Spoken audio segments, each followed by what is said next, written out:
이 걸레짝은 또 뭐니? 미나야, 이건 그냥 네 신발 주머니나 해라. 푸훗.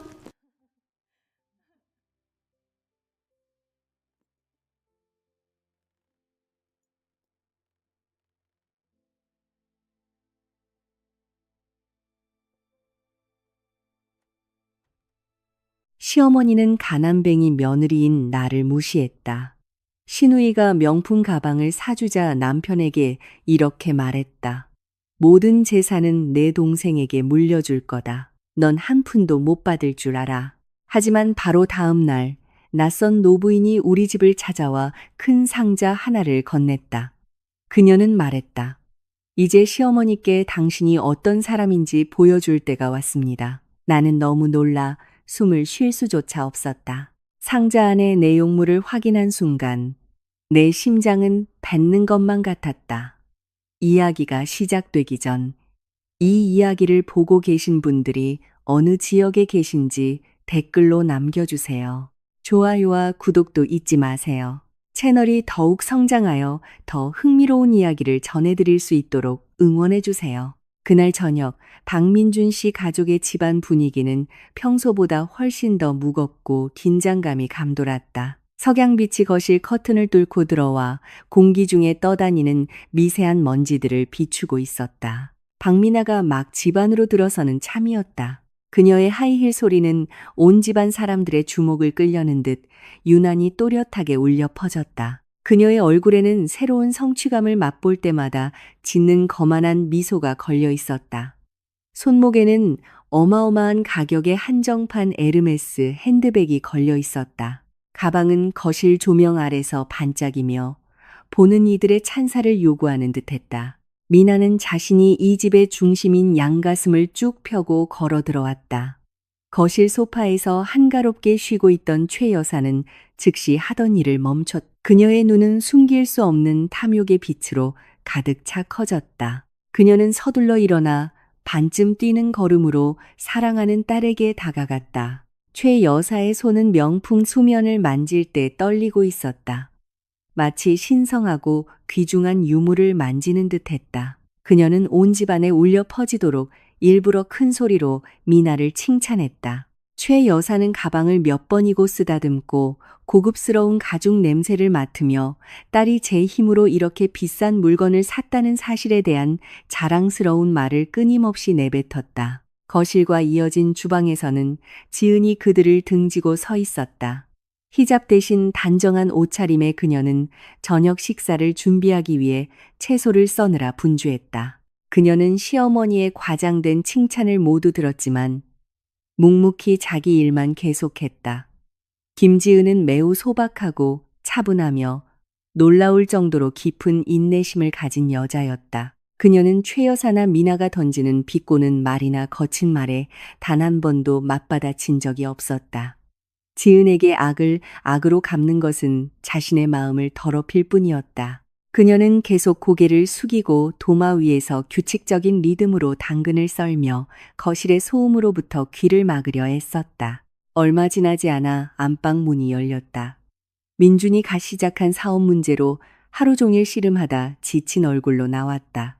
그는 주방으로 걸어가 아내에게 다가가 지은의 어깨를 부드럽게 감쌌다.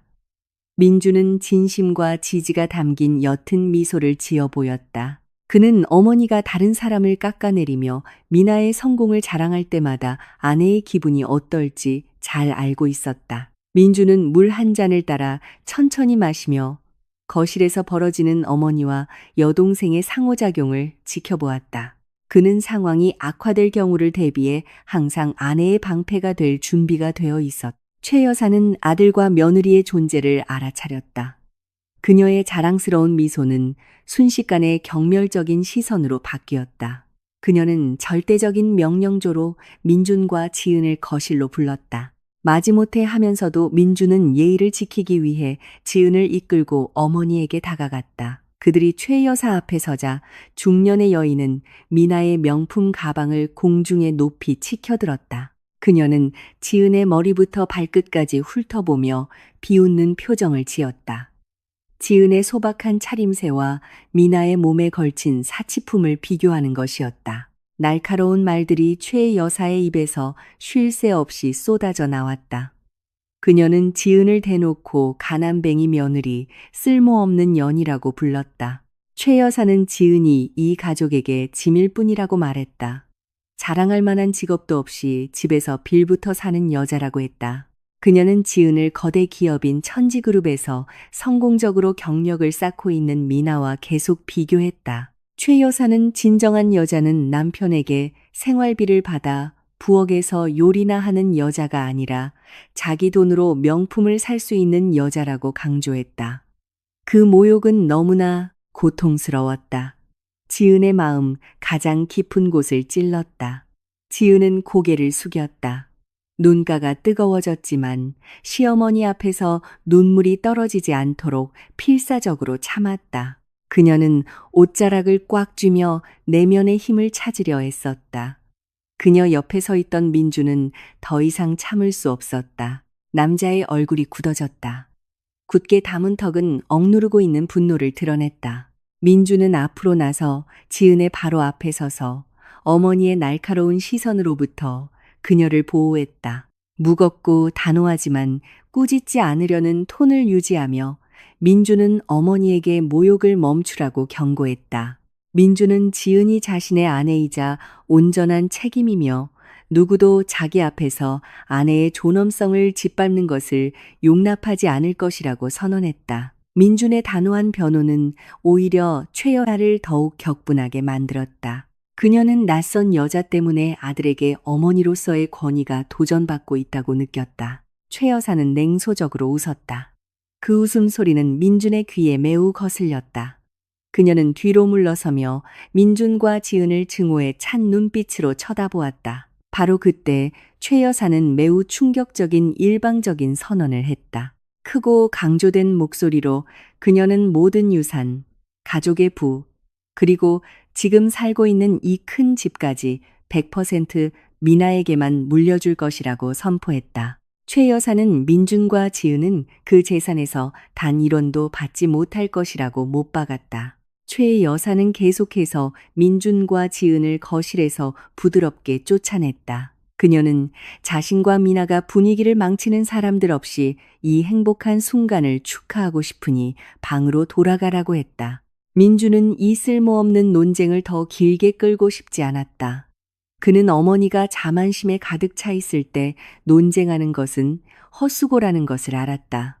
민준은 지은의 손을 잡고 꽉 쥔 다음 아내를 이끌고 몸을 돌려 거실을 떠났다. 그들은 뒤에서 울려 퍼지는 최 여사와 미나의 승리감에 찬 웃음소리를 뒤로하고 집 구석에 있는 그들의 방으로 조용히 걸어갔다. 방 안에서 민주는 어머니의 지나친 행동에 대해 지은에게 사과했다. 그는 아내를 꼭 껴안고 위로의 말을 속삭였다. 지은은 진심으로 미소 지으며 남편의 등을 부드럽게 쓰다듬었다. 그녀는 민준에게 화나지 않았으며 민준이 항상 자기 편에 있어준다면 이 모든 것을 받아들일 수 있다고 안심시켰다. 그들의 기분이 조금 나아진 후 지은은 거실에 남은 더러운 접시와 컵을 정리하러 잠시 방을 나섰다. 그동안 민준은 마음을 가다듬기 위해 샤워하러 갔다. 지은이 다시 돌아왔을 때 거실은 비어 있었다. 최 여사와 미나는 각자의 방으로 들어가 쉬는 듯 했다. 지은은 더러운 컵을 모으고 유리 테이블 위에 과자 부스러기를 치우기 시작했다. 그녀가 테이블 위에 아무렇게나 놓여 있던 미나의 패션 잡지를 들어 올렸을 때 작은 종이 한 장이 바닥으로 떨어졌다. 그 종이는 결제 영수증처럼 보였다. 지은은 몸을 숙여 그 종이를 주워 쓰레기통에 버리려고 했다. 하지만 그녀의 눈은 우연히 종이에 적힌 숫자와 글자들을 포착했다. 호기심에 지은은 그 영수증을 더 자세히 읽었다. 그녀의 눈이 순간 크게 뜨였다. 그 종이는 정말로 아까 미나가 그렇게 자랑하던 한정판 명품 가방의 거래 증명서였다. 하지만 지은을 굳어지게 만든 한 가지 세부사항이 있었다. 결제 방법란에는 수억 원짜리 가방이 현금이나 체크카드로 구매된 것이 아니라고 분명히 적혀 있었다. 그 가방은 매우 긴 기간과 살인적인 이자가 붙는 할부 결제 시스템을 이용해 구매된 것이었다. 이 사실은 월급을 모아 일시불로 샀다고 자랑하던 미나의 허세와는 완전히 상반되는 것이었다. 지은은 방금 발견한 사실을 곱씹었다. 신우이가 보여준 모든 자부심, 오만함, 거만함은 결국 거짓에 불과했다. 미나는 단지 허영심과 사회적 인정을 위해 스스로 빚의 굴레에 빠진 것이었다. 미나를 항상 찬양하던 최 여사 역시 딸의 거짓된 환상 속에서 살고 있었다. 지은은 그 영수증을 작게 접어 주머니에 넣었다. 그녀는 이 사실을 퍼뜨릴 아기가 전혀 없었다. 그녀는 이 비밀을 가슴 깊이 묻어두고 시간과 인과응보가 적절한 때에 그들의 오만함을 드러내주기를 기다리기로 했다. 밤은 깊어갔다. 시계는 밤 11시를 가리키고 있었다. 집은 매우 조용했다. 지은은 부엌 쓰레기를 대문 밖 쓰레기장에 버리지 않은 것이 생각났다. 그녀는 부엌으로 가서 쓰레기가 담긴 검은 비닐봉지를 단단히 묶고 집 밖으로 나갔다. 밤 공기는 꽤 차가웠다. 바람이 그녀의 얼굴을 부드럽게 스쳤다. 집 앞 거리는 매우 한적했다.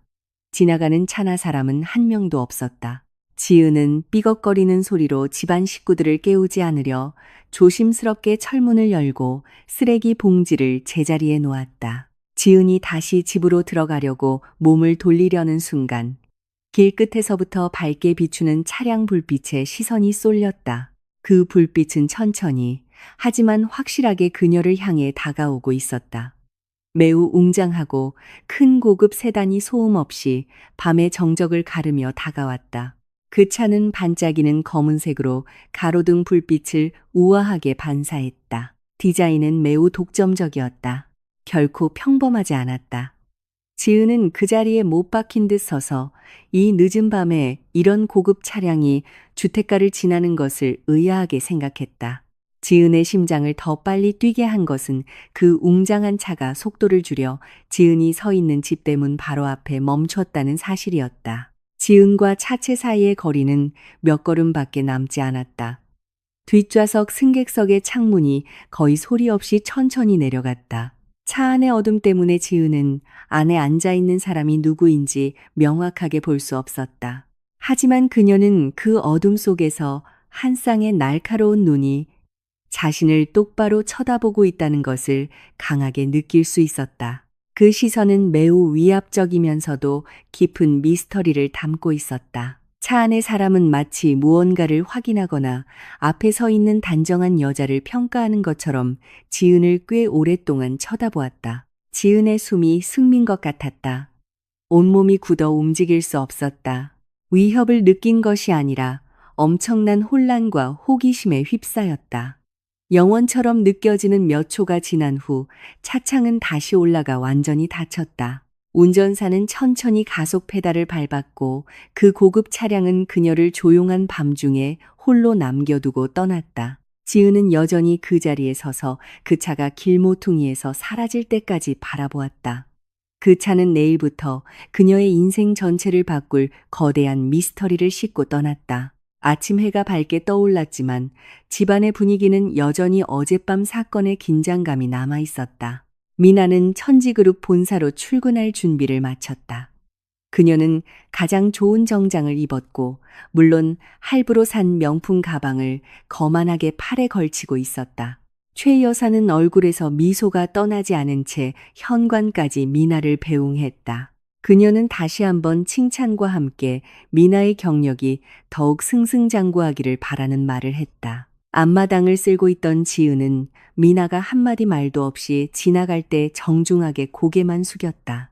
민주는 회사에 생긴 몇 가지 기술적인 문제를 처리하기 위해 더 일찍 출근했다.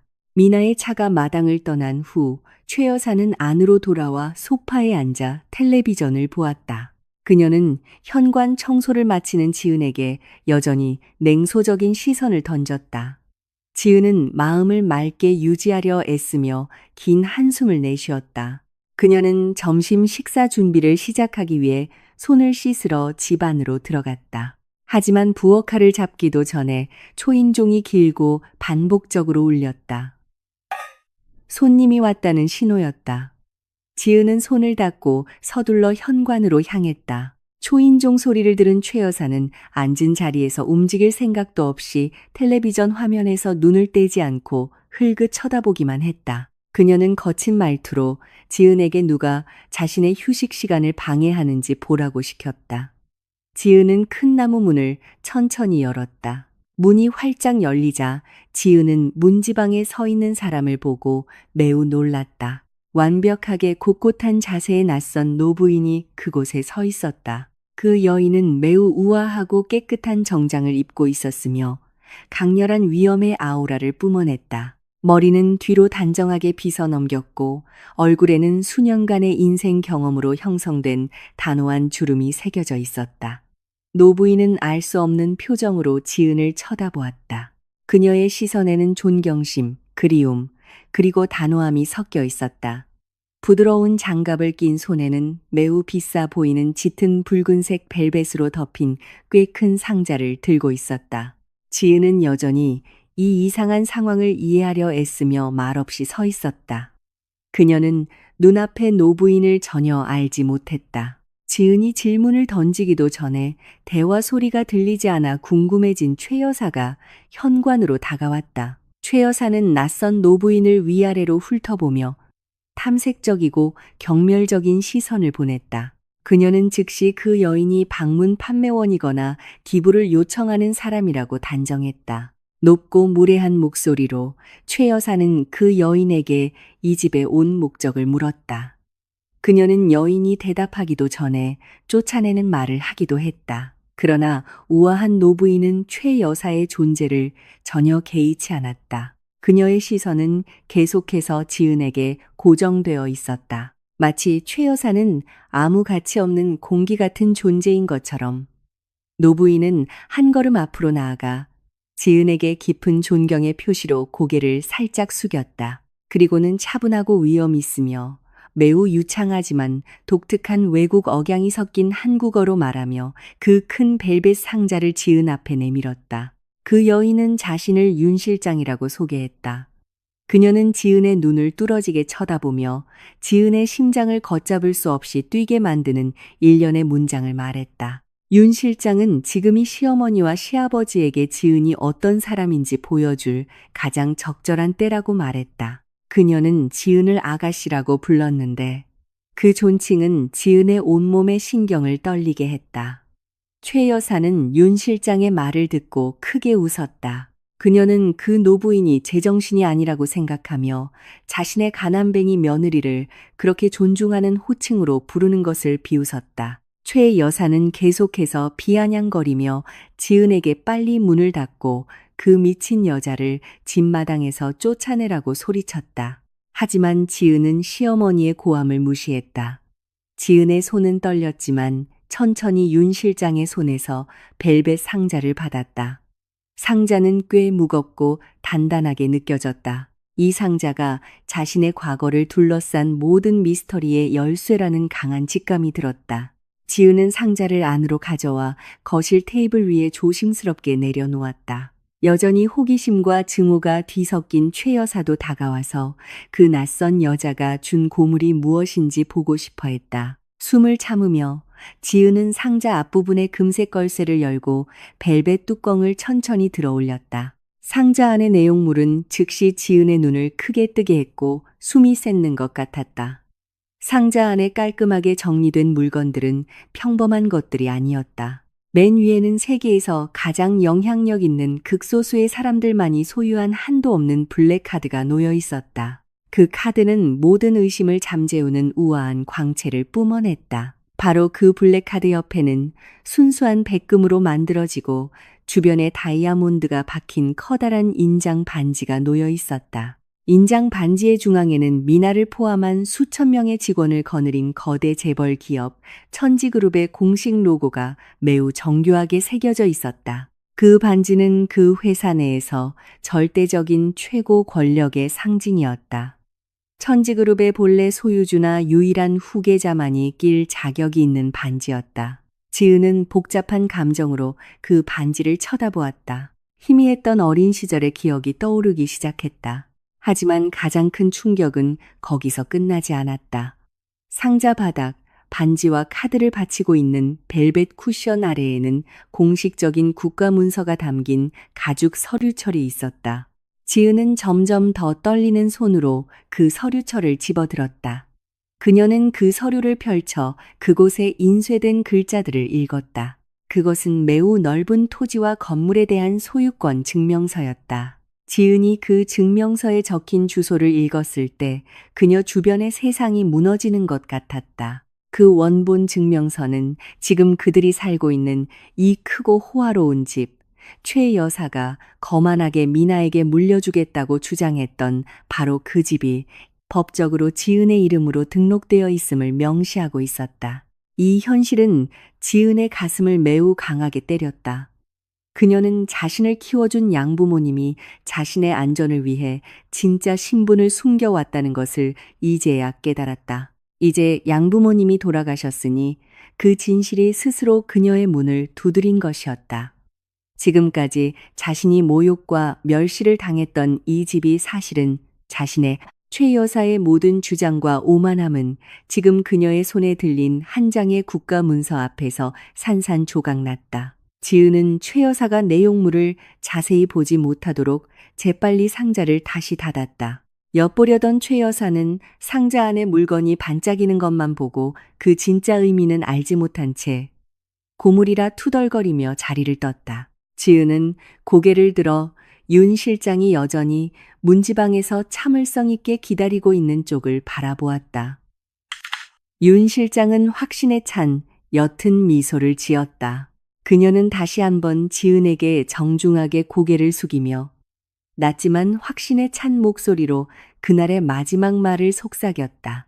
그녀는 지은의 양부모님이 평안히 잠드셨으며 지은의 신분을 숨기는 임무는 끝났다고 말했다. 이제 아가씨께서 돌아와 억압하는 자들의 손에서 자신의 모든 권리를 되찾을 가장 적절한 때라고 했다. 윤 실장은 매우 떨리는 선언으로 말을 마쳤다. 그녀는 내일 아침 천지그룹 본사 회장실 의자에 앉아 지은의 도착을 기다리겠다고 말했다. 그 메시지를 전한 후 윤 실장은 몸을 돌려 떠났고 이제 자신의 앞에 놓인 거대한 운명을 완전히 깨달은 지은을 남겨두고 떠났다. 밤은 지은에게 매우 느리게 지나갔다. 윤 실장이 떠난 후 그녀는 침대 가장자리에 조용히 앉아 이제 무릎 위에 활짝 열린 큰 벨벳 상자를 바라보았다.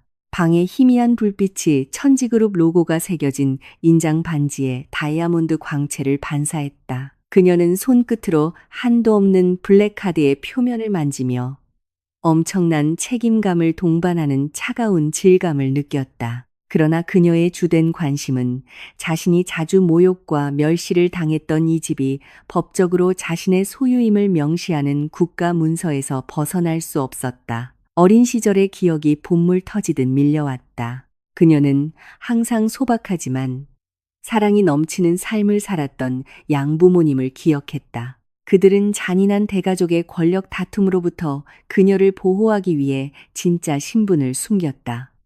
이제 양부모님은 돌아가셨고 그 큰 비밀은 마침내 그녀의 품으로 돌아왔다. 지은은 요동치는 마음을 진정시키며 긴 숨을 내쉬었다. 그녀는 성급하게 행동하지 않기로 결정했다. 그녀는 이 비밀을 조금 더 간직하고 싶었다. 그녀는 시어머니와 시누이의 탐욕, 거짓말, 오만함이 그들을 어디까지 파멸로 이끌지 자신의 눈으로 직접 보고 싶었다. 다음 날 아침 민준 씨 가족의 식탁 분위기는 매우 활기찼다. 미나의 즐거운 웃음소리와 자랑스러운 수다가 주를 이루었다. 지은이 정성껏 준비한 아침 식사는 미나와 최 여사에 의해 전혀 손대지 않았다. 그들은 가족 역사상 가장 빛나는 성취라고 여겨지는 소식을 축하하느라 너무 바빴다. 미나는 빛나는 얼굴과 높이 든 턱으로 자신이 천지그룹 본사에서 매우 명망 있는 직책으로 승진했다고 온 집안에 알렸다. 그녀는 회사 이사회가 자신의 재능과 노력을 인정하여 엄청난 연봉과 혜택을 받는 고위 관리자로 승진시켰다고 주장했다. 최 여사는 즉시 기쁨의 박수를 치며 감동의 눈물을 흘리며 미나를 꼭 껴안았다. 그녀는 큰 소리로 감사를 표하며 부엌에서 설거지하는 지은이 모든 말을 들을 수 있도록 일부러 목소리를 높였다. 최 여사는 다시 한번 미나의 성공과 쓸모없고 집안의 기생충일 뿐이라고 여기는 지은의 삶을 비교했다. 그 거짓된 환희 속에서 미나는 매우 호화로운 축하 파티를 열 계획을 발표했다. 그녀는 파티를 도심에서 가장 비싼 5성급 호텔의 연회장에서 열 것이라고 말했다. 그녀는 모든 동료, 상사, 그리고 엘리트 비즈니스 파트너들을 초대하여 자신의 새로운 지위를 과시할 계획이었다. 최 여사는 물론 그 계획을 폭발적인 열정으로 환영했다. 그러나 그 거창한 계획 속에서 최 여사의 냉소적인 눈은 다시 지은에게 향했다. 매우 경멸적인 말투로 최 여사는 지은에게 그 파티의 귀빈이나 가족 구성원이 아닌 하인으로 오라고 명령했다. 최 여사는 5성급 호텔의 케이터링 비용이 매우 비싸기 때문에 지은이 더러운 접시를 나르고 음식을 서빙하며 VIP 손님들을 시중드는 것이 지출을 크게 절약해 줄 것이라고 변명했다. 막 식탁에 합류한 민주는 어머니의 미친 생각에 즉시 강하게 반대했다. 하지만 지은은 재빨리 남편의 팔을 만지며 차분한 미소를 지었다. 지은은 미나의 파티에서 손님들을 시중드는 것에 전혀 개의치 않는다고 말했다. 민주는 믿을 수 없다는 표정으로 아내를 쳐다보았다. 하지만 지은의 얼굴에 깃든 평온함은 민준을 결국 굴복하게 만들었다.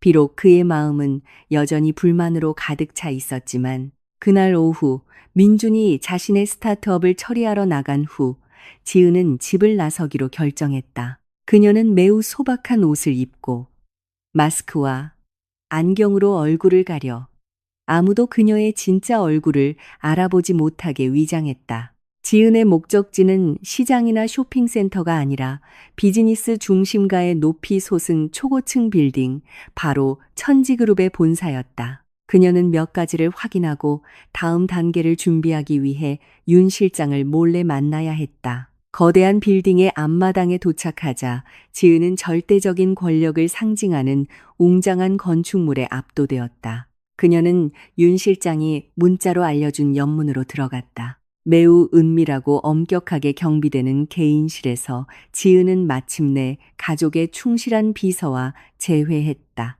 윤 실장은 지은을 깊은 존경심으로 맞이하며 마치 방금 궁전으로 돌아온 여왕처럼 대했다. 그 비밀스러운 만남에서 지은은 윤 실장에게 신우이 미나의 인사 상태에 대한 전체 보고서를 요청했다.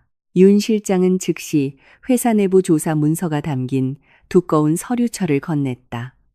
그 문서에 적힌 사실은 매우 충격적이었다. 지은이 무언가 잘못되었다고 짐작은 했지만 미나는 고위 관리자로 승진한 적이 전혀 없었다. 오히려 미나는 현재 천지그룹 내부 감사팀의 엄격한 감시를 받고 있었다. 그녀는 매우 막대한 금액의 회사 자금을 횡령한 혐의를 받고 있었다. 그 횡령한 돈은 미나가 최 여사에게 항상 자랑하던 명품 가방의 할부금을 갚는 것을 포함하여 분수에 맞지 않는 호화로운 생활 방식을 유지하는 데 사용되었다. 그 문서는 미나가 체계적으로 저지른 불법 송금과 재무보고서 위조의 증거들을 보여주었다. 지은은 긴 한숨을 내쉬며 서류철을 닫았다. 그녀는 신우이가 스스로 깊은 무덤을 파고 있다는 것을 깨달았다. 미나가 쌓아올린 거짓말은 곧 무너져 지금까지 그녀를 맹목적으로 찬양해온 어머니와 함께 자신을 덮칠 것이었다. 그날 밤 미나가 약속한 축하 파티는 그랜드 엘리시안 호텔에서 정말로 화려하게 열렸다.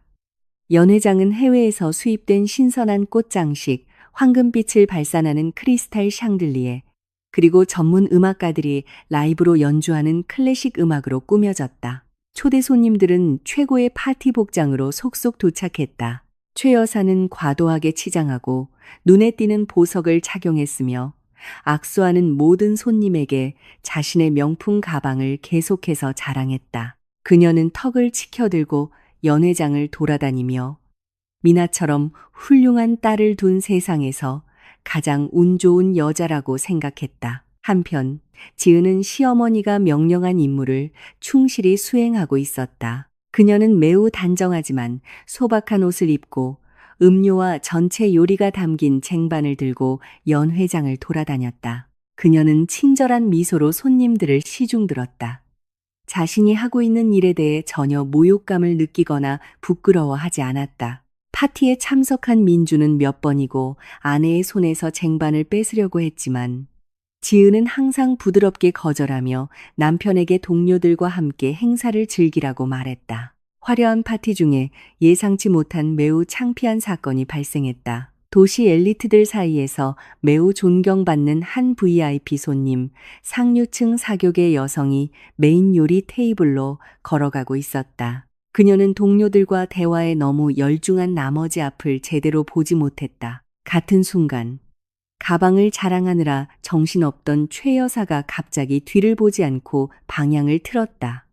둘 사이의 충돌은 피할 수 없었다. 그 사교계 여성이 들고 있던 달콤한 과일 주스 잔이 쏟아져 그 내용물이 최 여사가 자랑하던 명품 가방 위로 정확히 쏟아졌다. 달콤하고 끈적한 액체는 가방 소재에 스며들어 즉시 외관을 망가뜨렸다. 최 여사는 히스테릭하게 비명을 지르며 엄청난 공포의 눈으로 가방을 쳐다보았다. 그녀는 즉시 매우 날카로운 목소리로 그 사교계 여성을 꾸짖었다. 연회장 안의 모든 손님들의 주목을 끌며 최 여사는 그 가방이 해외 공식 부티크에서 구입한 한정판이라고 주장하며 수십억 원의 손해배상을 요구했다. 그러나 그 사교계 여성의 반응은 최 여사의 예상을 완전히 벗어났다. 두려움에 떨며 사과하는 대신 그 엘리트 여성은 주스가 쏟아진 가방의 상태를 관찰한 후 크게 웃었다. 그녀는 작은 가방에서 손수건을 꺼내 최 여사의 젖은 가방 표면을 닦았다. 갑자기 가방 소재의 색이 바래고 벗겨지면서 매우 보기 흉한 얼룩이 남았다. 그 사교계 여성은 모든 사람이 볼 수 있도록 가방을 높이 들어 올렸다. 연회장 전체에 울려 퍼지는 큰 목소리로 그녀는 최 여사가 손해배상을 요구하며 당황할 필요가 없다고 선언했다. 그녀는 명품 브랜드의 진짜 가죽 소재는 과일 주스가 쏟아졌다고 해서 절대 색이 바래거나 벗겨지지 않는다고 자세히 설명했다. 그녀는 가방의 엉성한 바느질과 약간 삐뚤어진 로고를 지적했다. 조롱하는 어조로 그 사교계 여성은 수백 명의 손님들 앞에서 최 여사가 그토록 자랑하던 가방이 동대문 짝퉁 시장에서 매우 저렴한 가격에 살 수 있는 싸구려 모조품이라고 선언했다. 모든 손님들은 즉시 조용해졌고 최 여사를 향해 냉소적인 시선을 보내며 속삭이기 시작했다. 최 여사의 얼굴은 창백해졌다. 그녀의 몸은 공공장소에서 자신의 모든 자존심이 산산조각 나는 것을 견디며 심하게 떨렸다. 웅장했던 연회장은 순식간에 최 여사에게 매우 잔인한 사회적 심판의 장으로 변했다.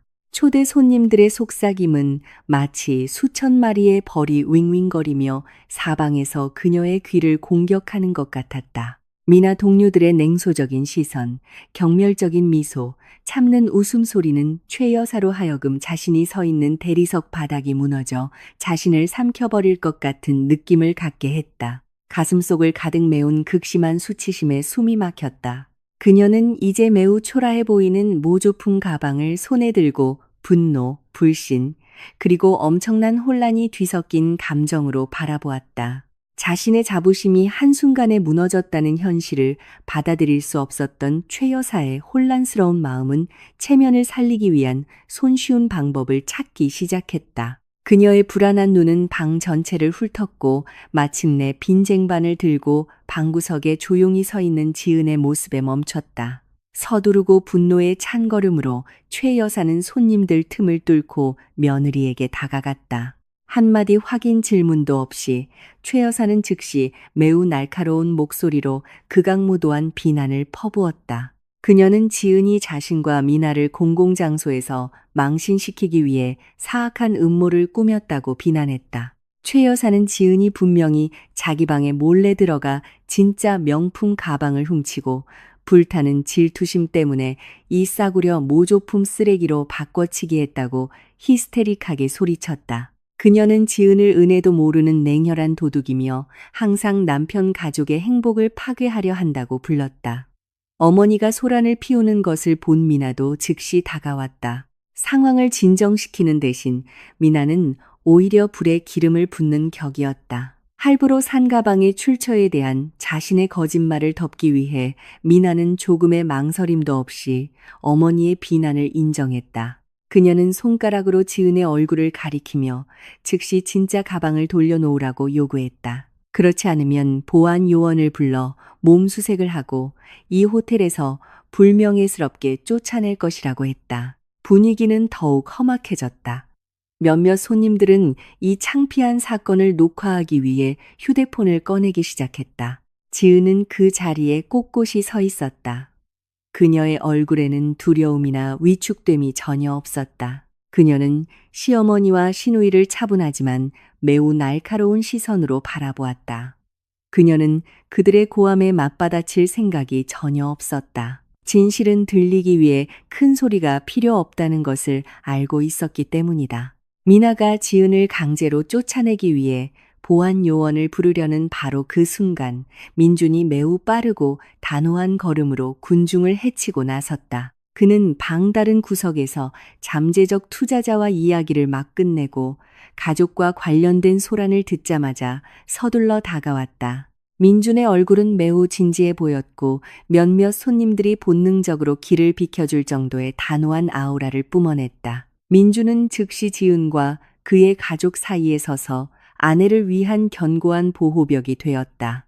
그는 분노로 붉어진 어머니의 얼굴과 거짓으로 가득 찬 여동생의 얼굴을 바라보았다. 매우 차분하고 무게감 있으며 우아하지만 빈틈없이 단호한 목소리로 민주는 어머니에게 이 창피한 쇼를 즉시 멈추라고 상기시켰다. 민주는 명백한 증거 하나 없이 공개적으로 누군가를 인도죄로 고소하는 것은 매우 잔인한 명예훼손 행위이며 법적으로 고소당할 수 있다고 선언했다. 그는 지은이 지금까지 허락 없이 어머니의 방에 들어갈 용기조차 없었으며 하물며 개인 물품을 만진 적은 더더욱 없다고 강조했다. 민주는 또한 미나를 날카롭게 쳐다보았다.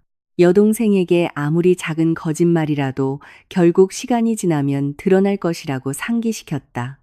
민주는 소리치지 않았고 거친 말을 사용하지 않았다. 그러나 그의 입에서 나오는 모든 음절은 최 여사와 미나를 잠시 침묵하게 만드는 위험의 무게를 담고 있었다.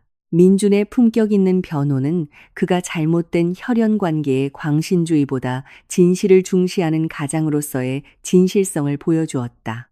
그 가족 사이의 긴장감은 갑자기 연회장 정문 쪽에서 들려오는 규칙적이고 단호한 발걸음 소리에 의해 깨졌다. 모든 손님들의 시선이 일제히 소리가 나는 쪽으로 향했다.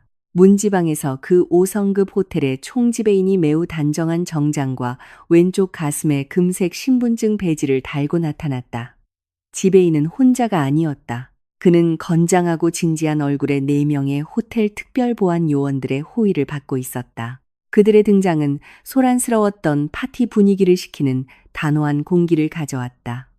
호텔 지배인의 등장을 본 최 여사는 즉시 지원군을 얻었다고 느꼈다. 그녀는 즉시 앞으로 나아가 승리의 미소를 지으며 지배인을 맞이했다. 최 여사는 지은을 가리키며 호텔 지배인에게 도둑으로 간주되는 며느리를 즉시 체포하고 사랑하는 딸의 축하 파티가 순조롭게 다시 진행될 수 있도록 이 호화로운 건물에서 쫓아내달라고 요구했다. 그러나 다음 순간에 일어난 일은 그 방에 있던 모든 사람, 특히 최 여사와 미나의 정신을 완전히 파괴했다. 호텔 지배인은 최 여사의 수다를 전혀 신경 쓰지 않았다. 그는 마치 최 여사가 그곳에 없는 것처럼 중년의 여인을 그냥 지나쳐 걸어갔다.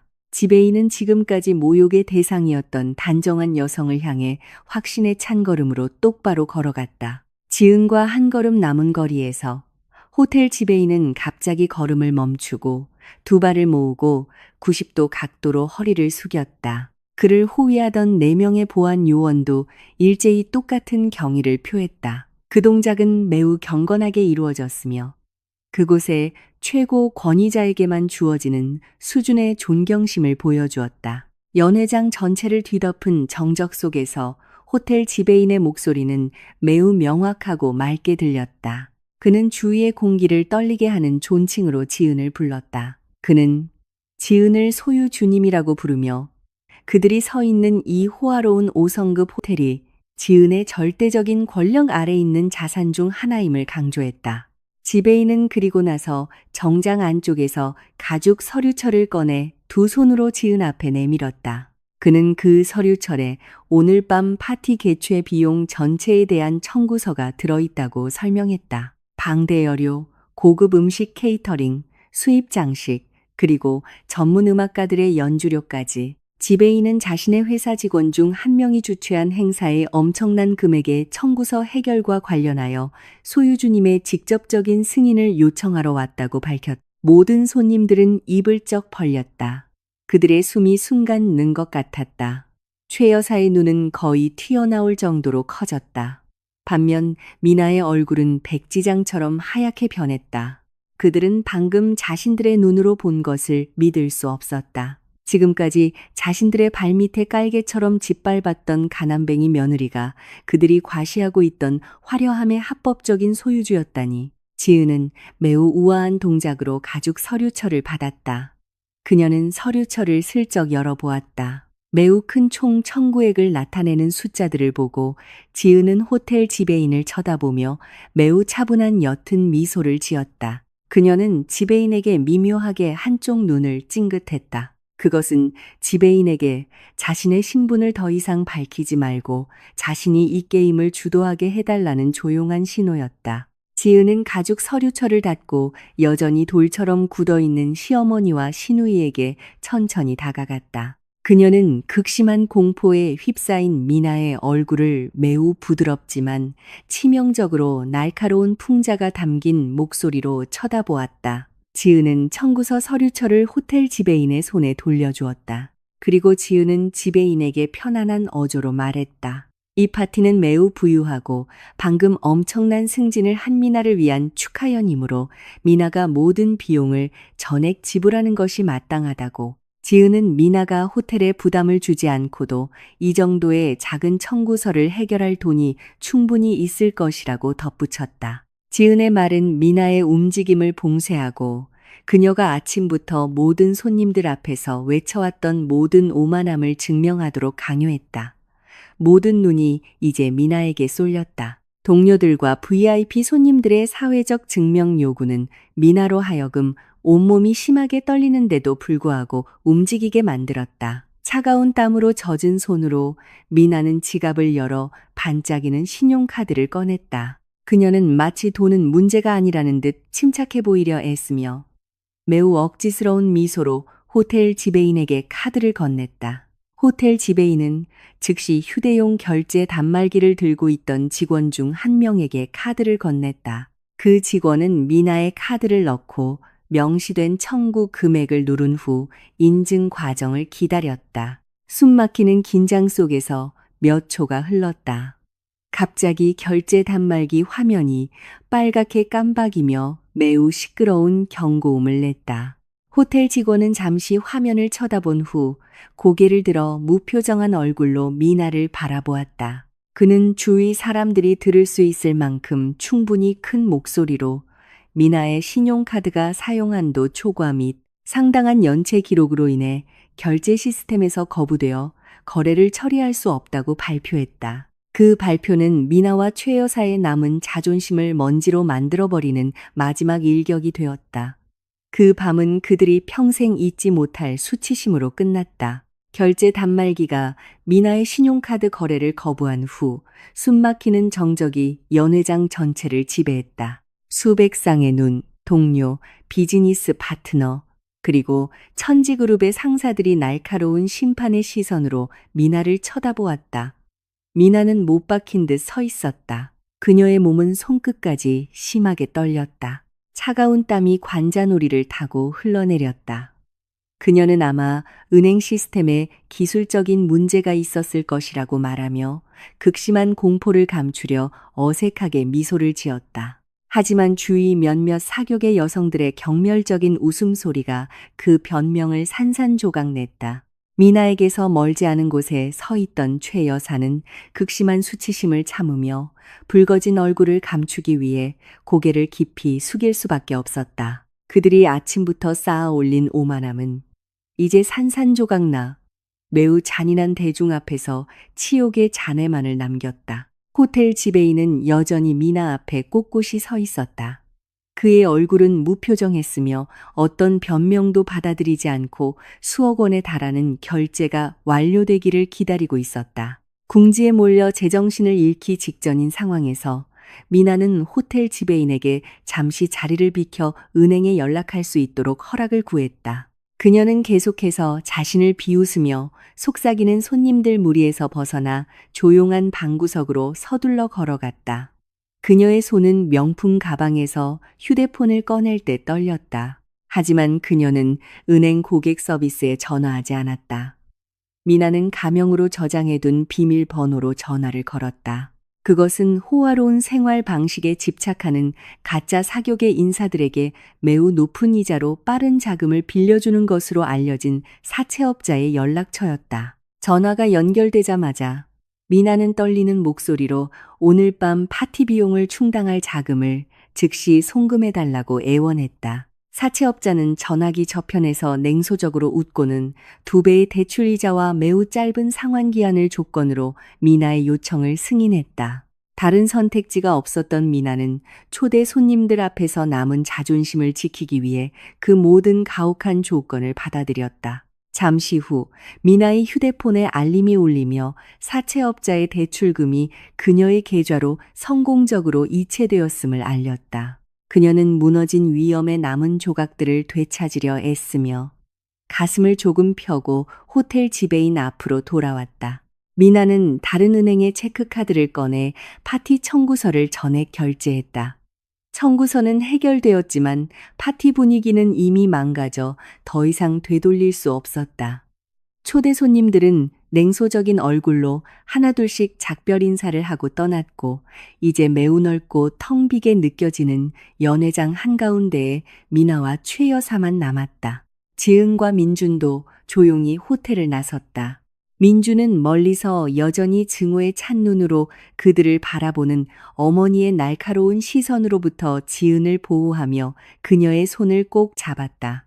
그날 밤은 최 여사와 미나의 인생 역사상 가장 치욕적인 전환점이 되었다. 그들의 모든 거짓이 대중 앞에서 적나라하게 드러난 밤이었다.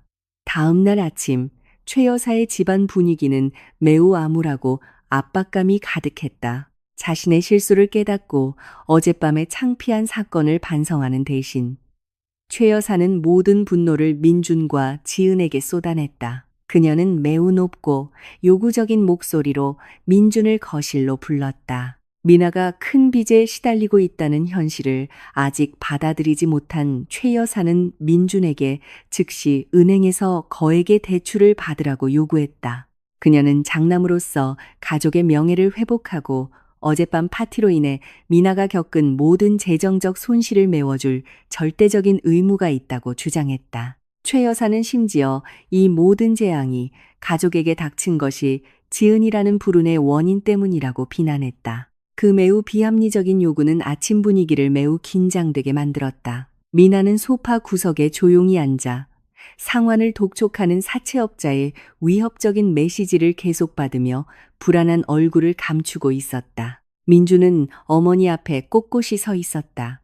그의 얼굴은 매우 차분했지만 반박할 수 없는 단호함을 뿜어냈다. 그는 여동생의 생활 방식 빚을 갚기 위해 은행에서 돈을 빌리라는 어머니의 요구를 거절했다. 민주는 매우 품격 있는 언어로 미나가 만든 오만과 거짓말을 지원하기 위해 자신의 가족의 미래를 희생하지 않을 것이라고 설명했다. 그는 어머니에게 자신이 안정적인 자금과 집중이 필요한 기술 회사를 막 시작했으며 쓸모없는 빚 부담은 질 수 없다고 상기시켰다. 민준의 매우 단호한 거절은 최 여사를 더욱 격분하게 만들었다. 그녀는 히스테릭하게 소리치며 민준을 감정도 없는 불효자식이며 자신의 혈육보다 쓸모없는 아내를 더 중시한다고 비난했다. 최 여사는 다시 유산 문제를 꺼내며 민준과 지은이 자신의 명령에 복종하지 않는 한 이 집에서 결코 편안한 자리를 얻지 못할 것이라고 강조했다. 어머니의 끊임없는 위협과 모욕을 듣던 민준의 인내심은 마침내 한계에 다다랐다. 그는 이 집이 더 이상 사랑하는 아내에게 건강한 장소가 아니라는 것을 깨달았다. 무겁고 확신에 찬 목소리로 민주는 그날 바로 지은을 데리고 이 집에서 이사하겠다는 결심을 밝혔다. 그는 아내가 더 이상 자신의 가족으로부터 증오와 비방의 대상이 되는 것을 원치 않았다. 민준의 결정에 최 여사는 경멸적으로 웃었다. 그녀는 민준 가께서 고생하다가 결국에는 자기 발 아래 기어와 먹을 것을 구걸하게 될 것이라고 비웃었다. 민준은 그 비웃음을 무시했다. 그는 자신의 방으로 가서 지은이 모든 옷과 귀중품을 큰 여행 가방에 싸는 것을 도왔다. 별말 없이 민준과 지은은 나쁜 기억으로 가득 찬 그 집을 떠나 민준이 얼마 전에 임대한 깨끗하고 편안하며 조용한 아파트로 향했다. 그들의 이사는 진정한 결혼 생활의 새로운 시작을 의미했다. 새 아파트로 이사한 후 민준은 재정 위기를 겪고 있는 자신의 스타트업을 구하기 위해 모든 에너지와 정신을 집중했다. 그는 며칠 동안 밤늦게까지 일하며 사업 제안서를 작성하고 새로운 자금 지원을 찾기 위해 다양한 사람들과 연락했다. 민준의 마음의 짐은 매우 무거웠지만 그는 아파트에 돌아올 때마다 따뜻한 미소를 지으며 지은에게 그것을 숨기려 노력했다. 남편의 고군분투를 잘 이해하는 지은은 가만히 있지 않았다. 그녀는 비밀리에 윤 실장에게 연락하여 매우 명확한 지시를 내렸다. 지은은 윤 실장에게 민준의 회사에 막대한 금액의 투자 자금을 유치하도록 지시했다. 그 자금의 출처인 자신의 진짜 신분이 드러나지 않도록 익명의 투자 회사를 통해 진행했다. 지은은 자신의 한도 없는 블랙카드를 사용하여 남편의 큰 꿈을 지원하기 위해 수십억 원을 쏟아부었고 민준의 성공 뒤에 있는 가장 큰 지지자임을 증명했다. 며칠 후 민준이 사무실에서 절망적으로 컴퓨터 화면을 쳐다보고 있을 때 그가 기다리던 기적이 마침내 도착했다. 한 대형 투자 회사로부터 공식 이메일이 도착했다. 그 이메일은 민준의 스타트업이 회사의 미래 비전을 매우 신뢰하는 한 익명의 투자자로부터 수십억 원의 신규 자금 지원을 받기로 선정되었다고 밝혔다. 민준은 자신의 눈을 거의 믿을 수 없었다. 그는 의자에서 벌떡 일어나 기쁨의 함성을 지르고 즉시 지은에게 전화하여 이 놀라운 소식을 전했다. 전화기 저편에서 지은은 새로운 열정과 희망으로 가득 찬 남편의 목소리를 들으며 진심으로 미소 지었다. 그녀는 민준이 다시 자신감을 찾은 것을 보고 매우 행복했다. 민준은 자신의 회사를 파산 직전에서 구해준 익명의 투자자가 매일 아침 자신을 위해 아침 식사를 준비하는 소박한 여성이라는 사실을 전혀 알지 못했다. 어느 날 오후 민준과 지은은 돌아가신 아버지의 유품 중 민준의 오래된 책상 서랍에 남아있던 몇 가지 중요한 서류를 가지러 최 여사의 집에 잠시 들러야 했다. 그들이 들어섰을 때 집안 분위기는 조용해 보였다. 하지만 거실에 도착하자 그들은 매우 예상치 못한 광경을 목격했다. 미나는 매우 화려한 외모의 잘생긴 남자와 나란히 앉아 있었다. 그는 해외에서 만든 정장을 입고 눈부신 광채를 발산하는 명품 시계를 차고 있었다. 최 여사는 그들 앞에 앉아 그 남자에게 자신이 가진 최고의 다과와 음료를 대접하고 있었다. 그녀의 얼굴에는 다시 한번 매우 넓은 오만한 미소가 걸려 있었다. 민준과 지은의 등장을 보자마자 최 여사는 즉시 일어서서 그 잘생긴 남자를 그들에게 자랑했다. 매우 자랑스러운 어조로 최 여사는 그 화려한 남자를 미나의 공식 약혼자라고 소개했다. 그녀는 그 남자가 여러 나라의 수십 개의 부동산 사업을 소유한 젊은 재벌 총수이며 그들 가족의 모든 재정 상태를 구해줄 준비가 되어 있다고 주장했다. 그 남자는 일어서서 정장을 바로잡고 매우 친절해 보이지만 그 뒤에 교활함을 숨긴 미소로 민준을 쳐다보았다. 그는 악수를 청하며 이 가족의 일원이 될 수 있어 얼마나 행복한지에 대한 달콤한 말을 했다. 민준은 정중하게 악수에 응했지만 거리를 유지했다. 한편 지은의 시선은 그 잘생긴 남자의 얼굴에 단단히 고정되어 있었다. 매우 차가운 옅은 미소가 지은의 입술에 서서히 번졌다. 그녀의 날카로운 기억력은 윤 실장이 정징 준 천지그룹의 비밀 문서 중 하나에서 그 남자의 얼굴을 즉시 알아봤다.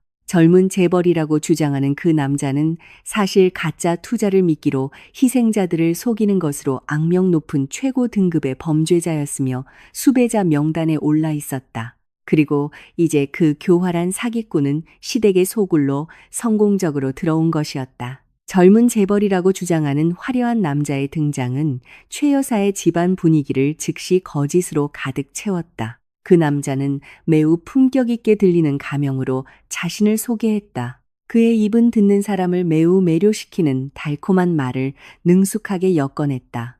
그는 해외에서 진행 중인 고급 주택 개발 프로젝트에 대해 장황하게 이야기했다. 매우 환상적인 수익 수치를 언급하고 미래의 미나와 함께 유럽으로 떠날 호화로운 휴가 계획을 자랑했다.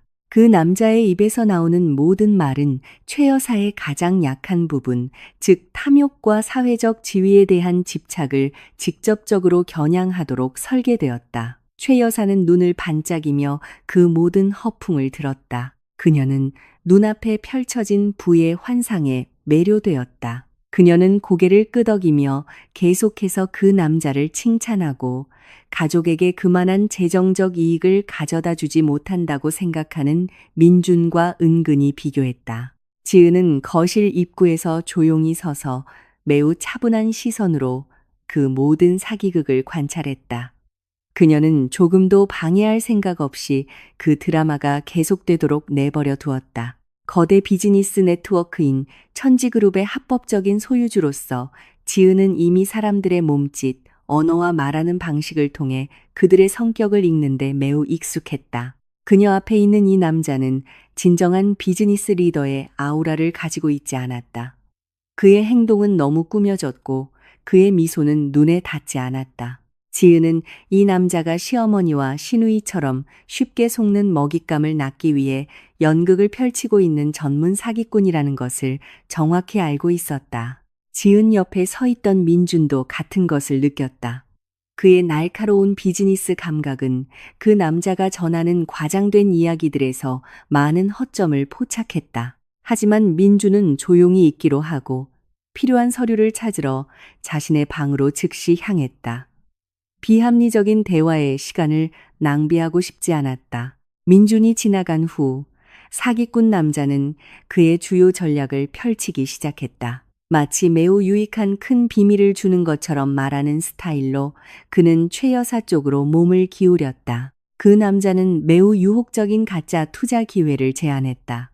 그는 매우 짧은 시간 안에 몇 배의 수익을 가져다 줄 거대 부동산 프로젝트를 위한 자금을 모으고 있다고 말했다. 그 남자는 최 여사에게 이것이 예비 며느리의 가족에게만 주는 황금 같은 기회라고 확신시켰다. 그는 최 여사가 지금 투자하면 몇 주 안에 그 돈이 돌아와 미나의 모든 문제를 해결하고 훨씬 더 호화로운 새 차를 살 수 있는 수익과 함께 돌아올 것이라고 약속했다. 탐욕의 눈이 완전히 멀어버린 최 여사는 조금의 의심도 없이 그 미끼를 통째로 삼켰다. 하지만 그 남자가 투자에 참여하기 위해 예치해야 할 초기 자금의 액수를 언급했을 때 최 여사의 얼굴은 잠시 창백해졌다. 언급된 숫자는 매우 컸고 그녀가 현재 가진 남은 저축액을 훨씬 초과했다.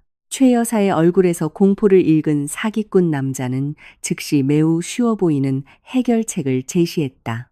매우 부드럽고 설득력 있는 목소리로 그는 최 여사에게 기존 부동산 자산을 임시 담보로 사용하라고 제안했다. 그는 지금 그들이 살고 있는 집의 등기 권리증을 자신의 비즈니스 파트너인 제3자에게 담보로 맡기면 신속하게 현금을 얻을 수 있다고 언급했다. 그 남자는 그 등기 권리증이 100% 안전할 것이며 다음 달에 거대 부동산 프로젝트의 수익이 들어오자마자 즉시 되찾을 것이라고 보증했다. 사채업자에게 빚을 갚고 싶어 절박했던 미나도 어머니에게 그 남자의 제안에 동의하라고 재촉했다.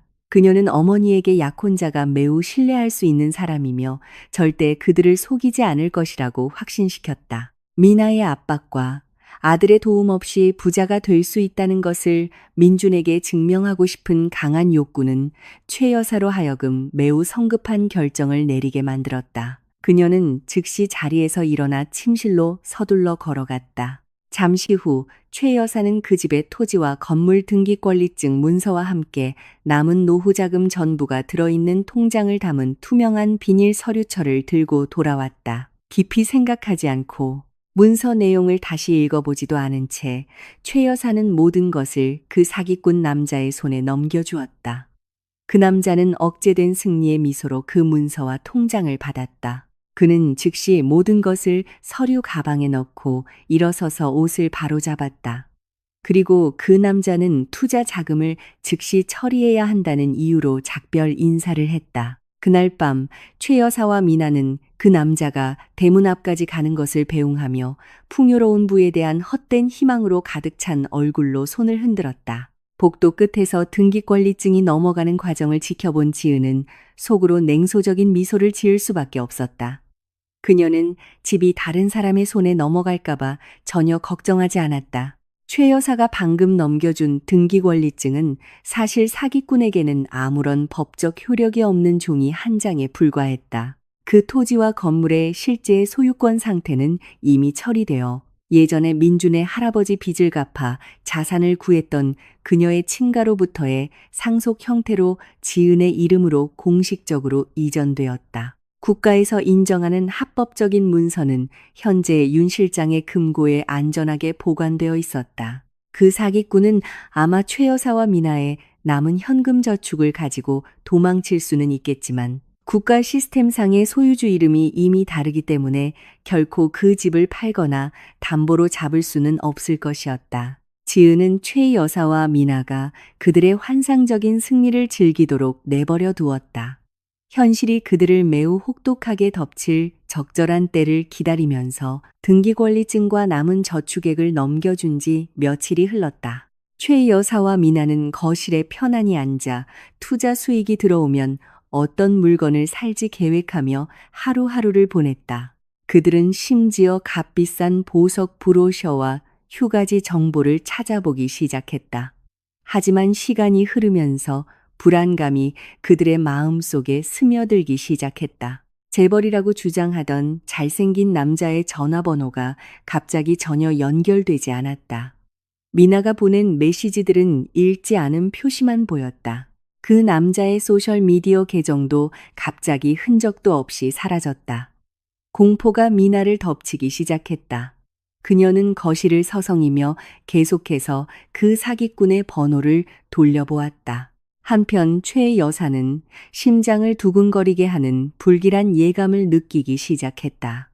그들은 달콤한 약속이었던 몇 배의 수익이 단지 거짓말에 불과했다는 것을 깨닫기 시작했다. 그리고 그들은 방금 자신들이 가진 모든 남은 재산을 잃어버렸다. 공포가 점점 고조되는 가운데 그 집의 평온함은 갑자기 현관문 쪽에서 들려오는 거친 문 두드리는 소리에 의해 산산조각 났다. 그 소리는 매우 크고 난폭하게 들렸다.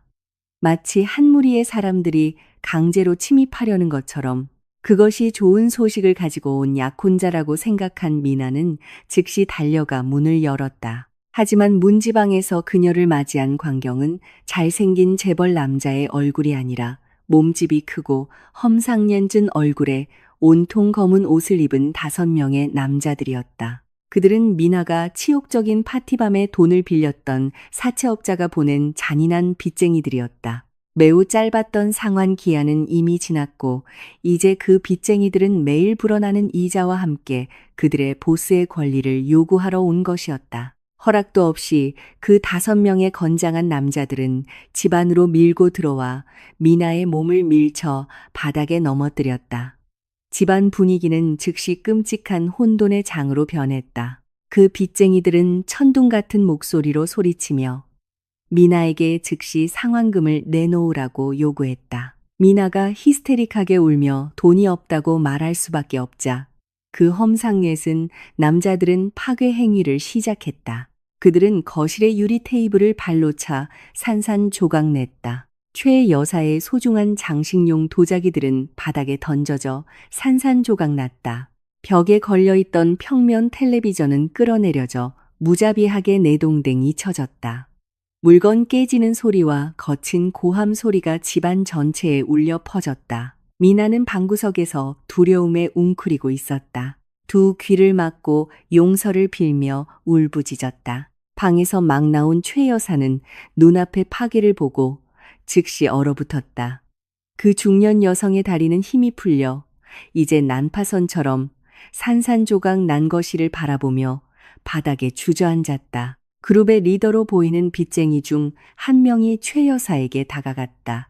그는 거친 손가락으로 최 여사의 얼굴을 가리키며 매우 무서운 마지막 위협을 가했다. 그 남자는 만약 48시간 내에 미나의 빚이 전액 상환되지 않으면 그들이 다시 와서 이 집을 강제로 압류하고 모든 거주자를 길거리로 쫓아낼 것이라고 선언했다. 그 위협을 전한 후 빚쟁이들은 집을 떠나 매우 깊은 트라우마와 파괴를 남겼다. 미나의 히스테릭한 울음소리와 부서진 가구의 잔해 속에서 최 여사는 갑자기 일어섰다. 그녀의 눈에는 죽기를 거부하는 오만함과 뒤섞인 절망이 번뜩였다.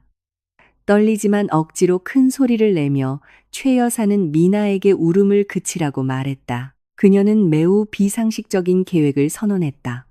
최 여사는 내일 아침 천지그룹 본사 건물로 갈 것이라고 밝혔다. 그녀는 미나가 가진 직책을 이용하면 새로운 회장을 만나 집을 구하기 위해 거액의 회사 자금을 빌려달라고 애원할 수 있을 것이라고 믿었다. 그것은 그들을 완벽하게 준비된 진실의 덫으로 직접 안내할 환각적인 계획이었다.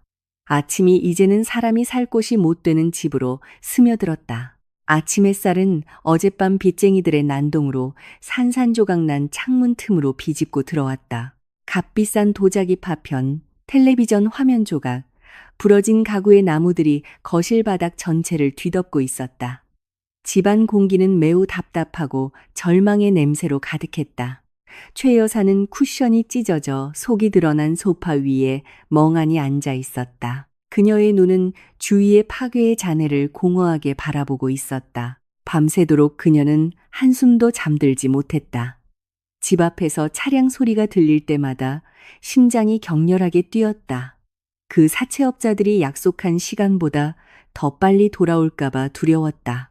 다른 방구석에서 미나는 매우 헝클어진 머리로 무릎을 껴안고 앉아 있었다. 그녀의 얼굴은 자신의 목을 조르는 모든 어리석음과 거짓말을 후회하며 밤새도록 운탓에 부어 있었다. 하지만 그 정신적, 육체적 파멸 속에서도 최 여사의 가슴 속 오만함은 죽기를 거부하는 듯했다. 그녀는 자신들의 가족이 파산하고 모든 것을 잃었다는 현실을 받아들이기를 거부했다. 항상 허영심과 사회적 인정에 대한 갈증에 이끌렸던 그녀의 뇌는 매우 비합리적인 환각적인 계획을 짜기 시작했다. 최 여사는 힘겹게 일어서서 옷의 먼지를 털어내고 미나에게 다가갔다. 억지로 씩씩하고 위험 있는 척하는 목소리로 최 여사는 딸에게 즉시 일어나 씻으라고 명령했다. 그녀는 부서진 가구를 보고 우는 것은 그들의 빚 문제를 해결해 주지 않을 것이라고 말했다. 최 여사는 미나에게 그들이 아직 매우 강력한 마지막 카드를 가지고 있다고 확신시켰다. 바로 거대 기업 천지그룹의 부장이라는 미나의 직책이었다. 최 여사는 그렇게 큰 회사는 분명히 딸처럼 유능한 직원을 위한 특별 대출 프로그램이 있을 것이라고 확신했다. 아니면 적어도 미나가 자신의 영향력을 이용해 최고 경영진에게 직접 도움을 요청할 수 있을 것이라고 극심한 공포로 이성을 잃은 미나는 어머니의 미친 생각을 그대로 받아들였다. 그녀는 억지로 일어나 화장실로 향했다. 30분 후 미나는 옷장에 아직 깔끔하게 남아있던 최고의 정장을 입고 방에서 나왔다. 그녀는 부은 눈과 검은 눈밑을 가리기 위해 꽤 두꺼운 화장을 했다. 그녀는 몸에서 풍기는 차가운 땀의 공포 냄새를 감추려 값비싼 향수를 몇 번이고 뿌렸다. 최 여사도 지지 않았다. 그녀는 가장 고급스러워 보이는 외출복을 입고 사기꾼에게 넘겨주지 않았던 남은 금 장신구를 착용했으며 여전히 존경받는 사모님처럼 보이도록 머리를 손질했다. 그들 둘은 턱을 치켜들고 파괴된 집에서 걸어 나왔다. 상황을 역전시킬 존엄과 권력이 아직 남아있다는 환상을 만들려 애썼다. 그들은 천지그룹의 자랑스러운 타워가 하늘을 향해 솟아있는 도심의 복합 비즈니스 지구로 향하는 택시를 불렀다. 천지그룹 본사로 가는 길은 미나에게 매우 긴장되었다. 그녀는 서류 가방 끝을 계속해서 쥐었다. 어머니 앞에서는 강한 척했지만 마음 깊은 곳에서는 자신이 파멸의 벼랑으로 걸어가고 있다는 것을 잘 알고 있었다. 그녀는 현재 회사에서의 자신의 신분이 자금 횡령 사건 조사로 인해 정직 상태에 있다는 것을 매우 잘 알고 있었다. 하지만 빚쟁이들의 위협에 대한 두려움이 회사 징계에 대한 두려움보다 훨씬 컸다. 그들이 탄 택시는 마침내 초고층 빌딩의 주로비 앞에 멈췄다. 유리로 덮인 웅장한 건물은 아침 햇살을 매우 눈부시게 반사했다. 자동 유리문이 활짝 열리며 매우 시원한 에어컨 바람과 5성급 호텔 로비 특유의 방향제 향기로 그들을 맞이했다. 반짝이는 대리석 바닥은 바쁜 얼굴과 서두르는 발걸음으로 지나가는 모든 전문가들의 그림자를 반사했다. 최 여사는 감탄으로 눈을 반짝이며 거대한 로비 안으로 들어섰다. 그녀는 딸이 이렇게 놀랍도록 호화로운 곳에서 일한다는 사실에 매우 자랑스러워하며 가슴을 폈다.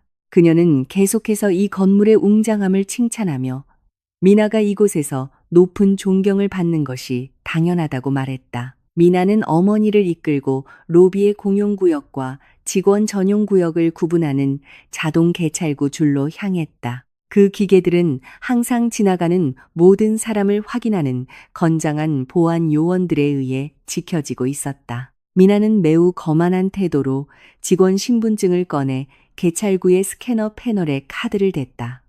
그녀는 안으로 들어가 어머니를 위층으로 데려갈 준비가 되어 있었다. 그러나 개찰구가 열리고 녹색 불이 켜지는 대신 스캐너는 매우 시끄럽고 긴 경고음을 냈다. 기계의 표시등이 밝은 빨간색으로 깜빡이며 그 카드의 접근이 중앙 보안 시스템에 의해 거부되었음을 알렸다. 미나는 놀라 점점 더 거친 동작으로 카드를 반복해서 대보았다. 하지만 결과는 같았다. 기계는 계속해서 출입을 거부했다. 스캐너의 소음은 그들 뒤에 줄을 서 있던 다른 직원들의 주의를 끌었다.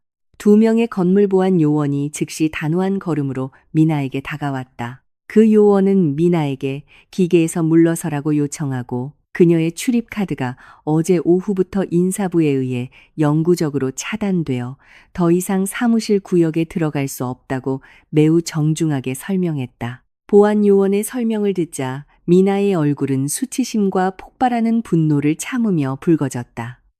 그녀는 자신이 불명예스럽게 해고되었다는 현실을 받아들이기를 거부했다. 미나는 붐비는 로비 한가운데에서 소리치기 시작했다. 거친 말로 그 보안 요원을 꾸짖었다. 그녀는 자신이 회사 고위 경영진과 긴급한 약속이 있는 중요한 부장이라고 주장했다. 미나는 그 요원이 기술적인 실수를 저질렀다고 비난하며 즉시 수동으로 문을 열어달라고 요구했다. 딸이 그렇게 대우받는 것을 본 최 여사는 물론 가만히 있지 않았다. 그녀는 끼어들어 그 보안 요원들의 얼굴을 손가락으로 가리키기 시작했다. 최 여사는 그 요원의 직업을 모욕하며 누구를 상대하고 있는지 모르는 하찮은 문직이라고 불렀다. 그녀는 그 요원을 미나의 상사에게 보고해서 그들의 길을 막은 죄로 그날 바로 해고시키겠다고 위협했다. 모녀가 만들어낸 소동으로 로비 분위기는 매우 혼란스러워졌다. 몇몇 직원들은 그 창피한 광경을 보기 위해 걸음을 멈췄다. 직장인답지 않은 미나의 매우 부적절한 행동을 보며 고개를 저으며 속삭였다. 보안팀장이 미나와 최 여사를 건물 밖으로 강제로 끌어내기 위한 단호한 조치를 취하려는 바로 그 순간 VIP 로비 구석에서 회사 고위층 전용 엘리베이터의 종소리가 들렸다. 반짝이는 금속 재질의 엘리베이터 문이 천천히 열리며 매우 우아하고 위험 있는 자세로 걸어 나오는 윤 실장의 모습이 나타났다. 그 노부인은 매우 단정한 정장을 입고 있었다. 그녀의 눈은 소란의 중심을 날카롭게 쳐다보았다. 윤 실장의 등장은 즉시 모든 보안 요원들이 고개를 숙이고 움직임을 멈추게 만들었다. 윤 실장은 천지그룹 건물 전체에서 매우 두려움과 존경을 받는 인물이었다. 그녀는 느리지만 확실한 걸음으로 여전히 분노로 숨을 몰아쉬고 있는 미나와 최 여사에게 다가갔다. 윤 실장은 보안 요원들에게 물러서서 자신이 상황을 처리하게 해달라는 손짓을 했다.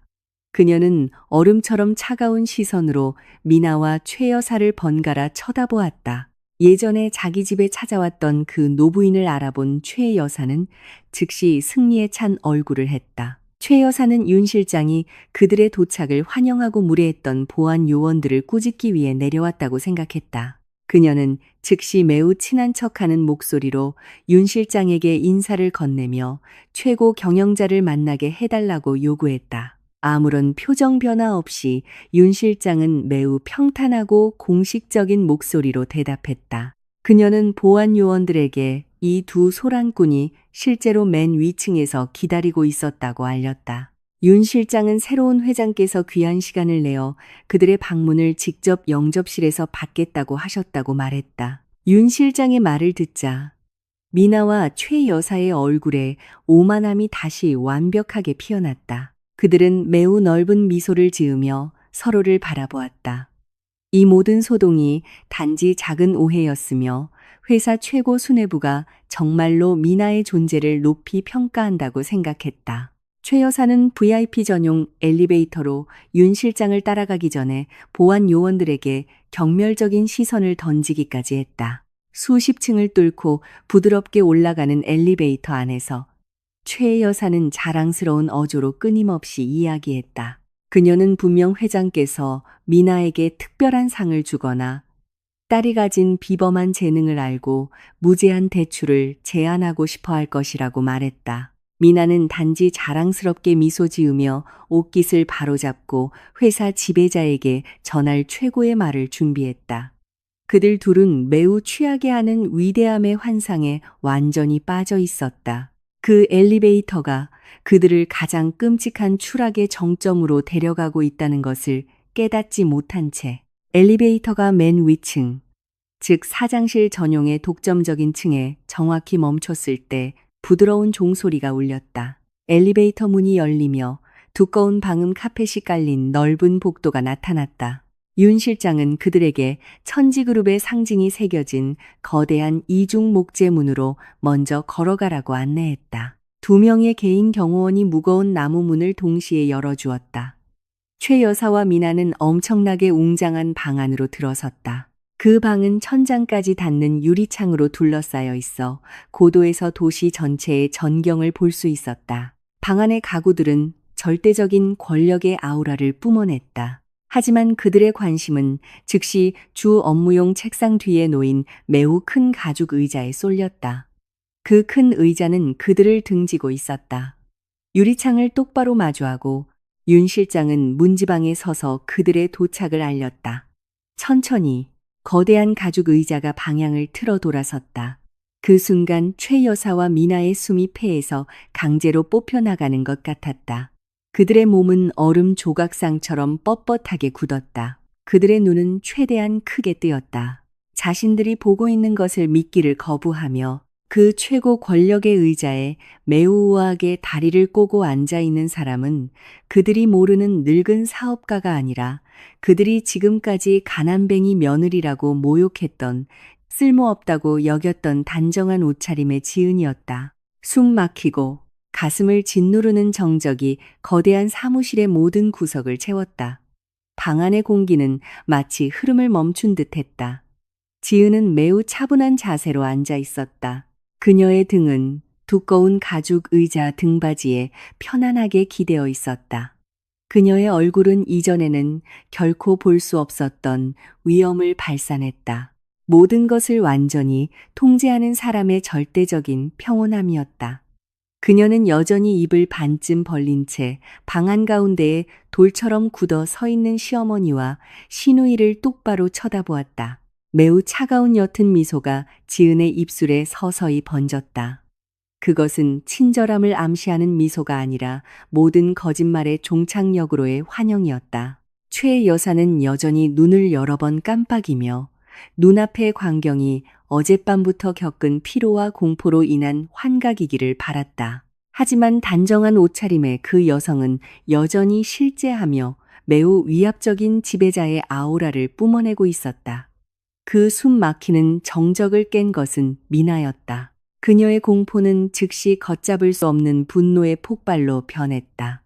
그녀는 눈앞에 펼쳐진 현실을 완강히 거부했다. 날카로운 목소리로 미나는 지은의 얼굴을 가리키며 범죄 행위를 저질렀다고 비난했다. 미나는 지은이 분명히 이 건물에 불법적으로 침입하여 보안 시스템을 뚫고 단지 싸구려 장난을 치기 위해 일부러 회장 의자에 앉았다고 히스테릭하게 소리쳤다. 미나는 건물 보안 요원 전체를 불러 지은을 무단 침입과 천지그룹에 대한 모욕 혐의로 경찰서에 끌고 가겠다고 맹세했다. 딸의 고함을 들은 최 여사는 충격에서 깨어나 즉시 지은을 공격하는 데 가담했다. 그녀는 매우 경멸적인 말로 지은을 저주하며 가난한 사람으로 너무 자주 모욕당한 나머지 정신을 잃은 미친 여자라고 비난했다.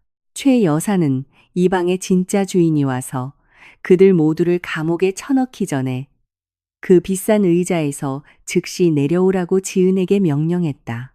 지은은 시어머니와 시누이의 히스테릭한 고함과 거친 모욕에 전혀 반응하지 않았다. 그녀는 그들이 숨이 닿을 때까지 모든 어리석음과 부정을 쏟아내도록 내버려 두었다. 지은은 단지 오른손을 살짝 들어 매우 미묘한 작은 신호를 보냈다. 바로 다음 순간 최 여사와 미나 뒤에 있던 거대한 나무 문이 다시 활짝 열렸다. 이번에는 보안 요원이 아니라 매우 공식적인 비즈니스 정장을 입은 10여 명의 중년 남녀가 들어왔다. 그들은 천지그룹 산하 모든 중요 부서의 최고 이사회, 주주, 그리고 최고 경영자들이었다. 국내 비즈니스 잡지에 자주 얼굴을 비추는 이 중요한 인물들의 등장은 즉시 미나를 뻣뻣하게 굳게 만들었다. 그녀는 그들 중 몇몇을 지금까지 멀리서만 볼 수 있었고 감히 인사조차 건네지 못했던 고위 임원들로 알아보았다.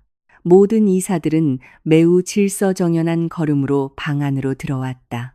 그들은 방 한가운데에서 떨고 서 있는 최 여사와 미나의 존재를 전혀 신경 쓰지 않았다. 주 업무용 책상 앞에 도착하자 10여 명의 회사 고위 임원들은 일제히 발을 모으고 매우 깊고 경건한 경의를 표하며 허리를 숙였다. 그들의 목소리는 방 안을 가득 메웠다. 지은을 천지그룹 회장님이라는 공식적인 칭호로 부르며 존경의 인사를 올렸다. 비즈니스 지배자들의 대규모 경의는 최 여사와 미나에게 가장 통렬한 현실의 일격이 되었다. 그들의 환상과 부정은 먼지가 되어 산산조각났다. 지금까지 자신들이 발밑에 깔고 짓밟았던 가난뱅이 며느리가 미나가 밥벌이를 하던 곳의 유일한 지배자라는 사실이 이제 반박할 수 없이 명백하게 드러났다. 최 여사의 다리는 갑자기 힘이 풀려 카펫 바닥에 거의 주저앉을 뻔했다. 만약 이미 모든 힘을 잃은 미나의 팔에 기대지 않았다면 지은은 이사들의 인사에 조용한 끄덕임으로 답하고 그들에게 바로 서라고 요청했다. 매우 우아하고 절제된 동작으로 지은은 책상 서랍에서 두꺼운 검은색 가죽 서류철을 꺼냈다. 그녀는 그 서류철을 앞에 유리 테이블 위로 던져 꽤 큰 충돌음을 냈다. 지은은 이제 극심한 공포에 휩싸인 미나의 눈을 매우 차분하지만 칼날처럼 날카로운 목소리로 쳐다보았다. 지은은 그 검은 서류철의 내용을 설명했다. 그 서류철에는 미나가 수개월 동안 재무데이터 조작, 고위 임원 서명 위조, 그리고 회사 프로젝트 자금 횡령을 저질렀다는 것을 합법적이고 설득력 있게 증명하는 포괄적인 법의학 감사 결과 보고서가 들어있었다. 미나가 훔친 금액은 매우 환상적이었다. 그 돈은 단지 가짜 생활 방식을 유지하고 어머니의 허영심을 만족시키기 위해 명품을 사는 데 사용되었다. 지은은 미나의 범죄에 대한 모든 송금 증거와 디지털 흔적이 당국에 완전히 제출되었다고 밝혔다. 진실의 일격은 거기서 끝나지 않았다. 지은은 그리고 나서 책상 구석에 놓인 디지털 녹음기의 작은 버튼을 눌렀다. 그 장치에서 매우 선명한 녹음된 목소리가 흘러나왔다. 그것은 며칠 전 거실에서 있었던 최 여사의 목소리 녹음이었다. 모든 재산, 부, 그리고 그들이 살고 있는 큰 집을 100% 미나에게만 물려줄 것이며 지은과 민주는 아무것도 받지 못할 것이라는 오만한 문장이었다. 그 녹음된 목소리는 웅장한 CEO의 방 안에 울려 퍼지며 한 시어머니의 마음이 얼마나 탐욕스럽고 잔인한지를 들려주었다. 녹음이 끝난 후 지은은 이제 자신을 통째로 삼켜버리는 수치심에 흐느껴 우는 최 여사를 쳐다보았다. 매우 차분하고 우아한 태도로 지은은 최 여사의 남은 모든 삶의 희망을 파괴하는 마지막 대답을 했다. 지은은 오늘의 좋은 소식은 최 여사가 유산 분배 문제로 전혀 골머리를 앓을 필요가 없다는 것이라고 말했다. 왜냐하면 최 여사가 지금까지 살면서 자랑해왔던 그 큰 집이 법적으로는 방금 양가로부터 원본 등기권리증을 되찾은 지은의 소유이기 때문이다. 지은은 최 여사가 그 토지와 건물에 대해 단 1원의 소유권도 가지고 있지 않다고 설명했다. 또한 지은은 모든 이사회 앞에서 공식적으로 발표했다. 이 순간부터 미나는 천지그룹에서 불명예스럽게 해고되며 미나가 소유한 모든 자산은 회사 손실을 보상하기 위해 동결될 것이라고 지은이 말한 선언들은 마치 시어머니와 시누이의 모든 오만함을 남김없이 부수는 망치질 같았다. 최 여사와 미나가 자신들에게 닥친 모든 파멸을 소화하기도 전에 입구 쪽에서 작은 소란이 들렸다. 윤 실장은 완전 무장한 경찰관들이 단호한 걸음과 굳은 얼굴로 들어올 수 있도록 문을 활짝 열어주었다. 그룹을 이끄는 경찰관은 즉시 미나에게 다가가 국가로부터의 공식 체포영장을 낭독했다.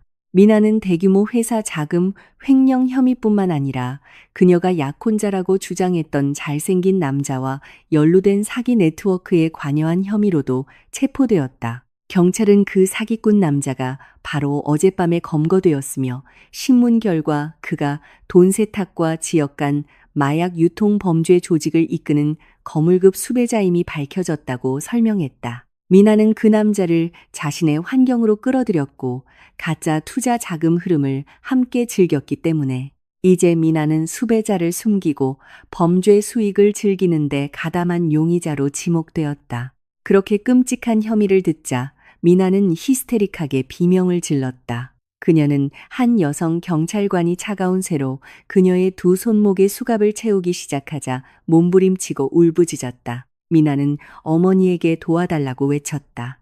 하지만 최 여사 자신은 이미 카펫 바닥에 주저앉아 아무런 힘도 없었다.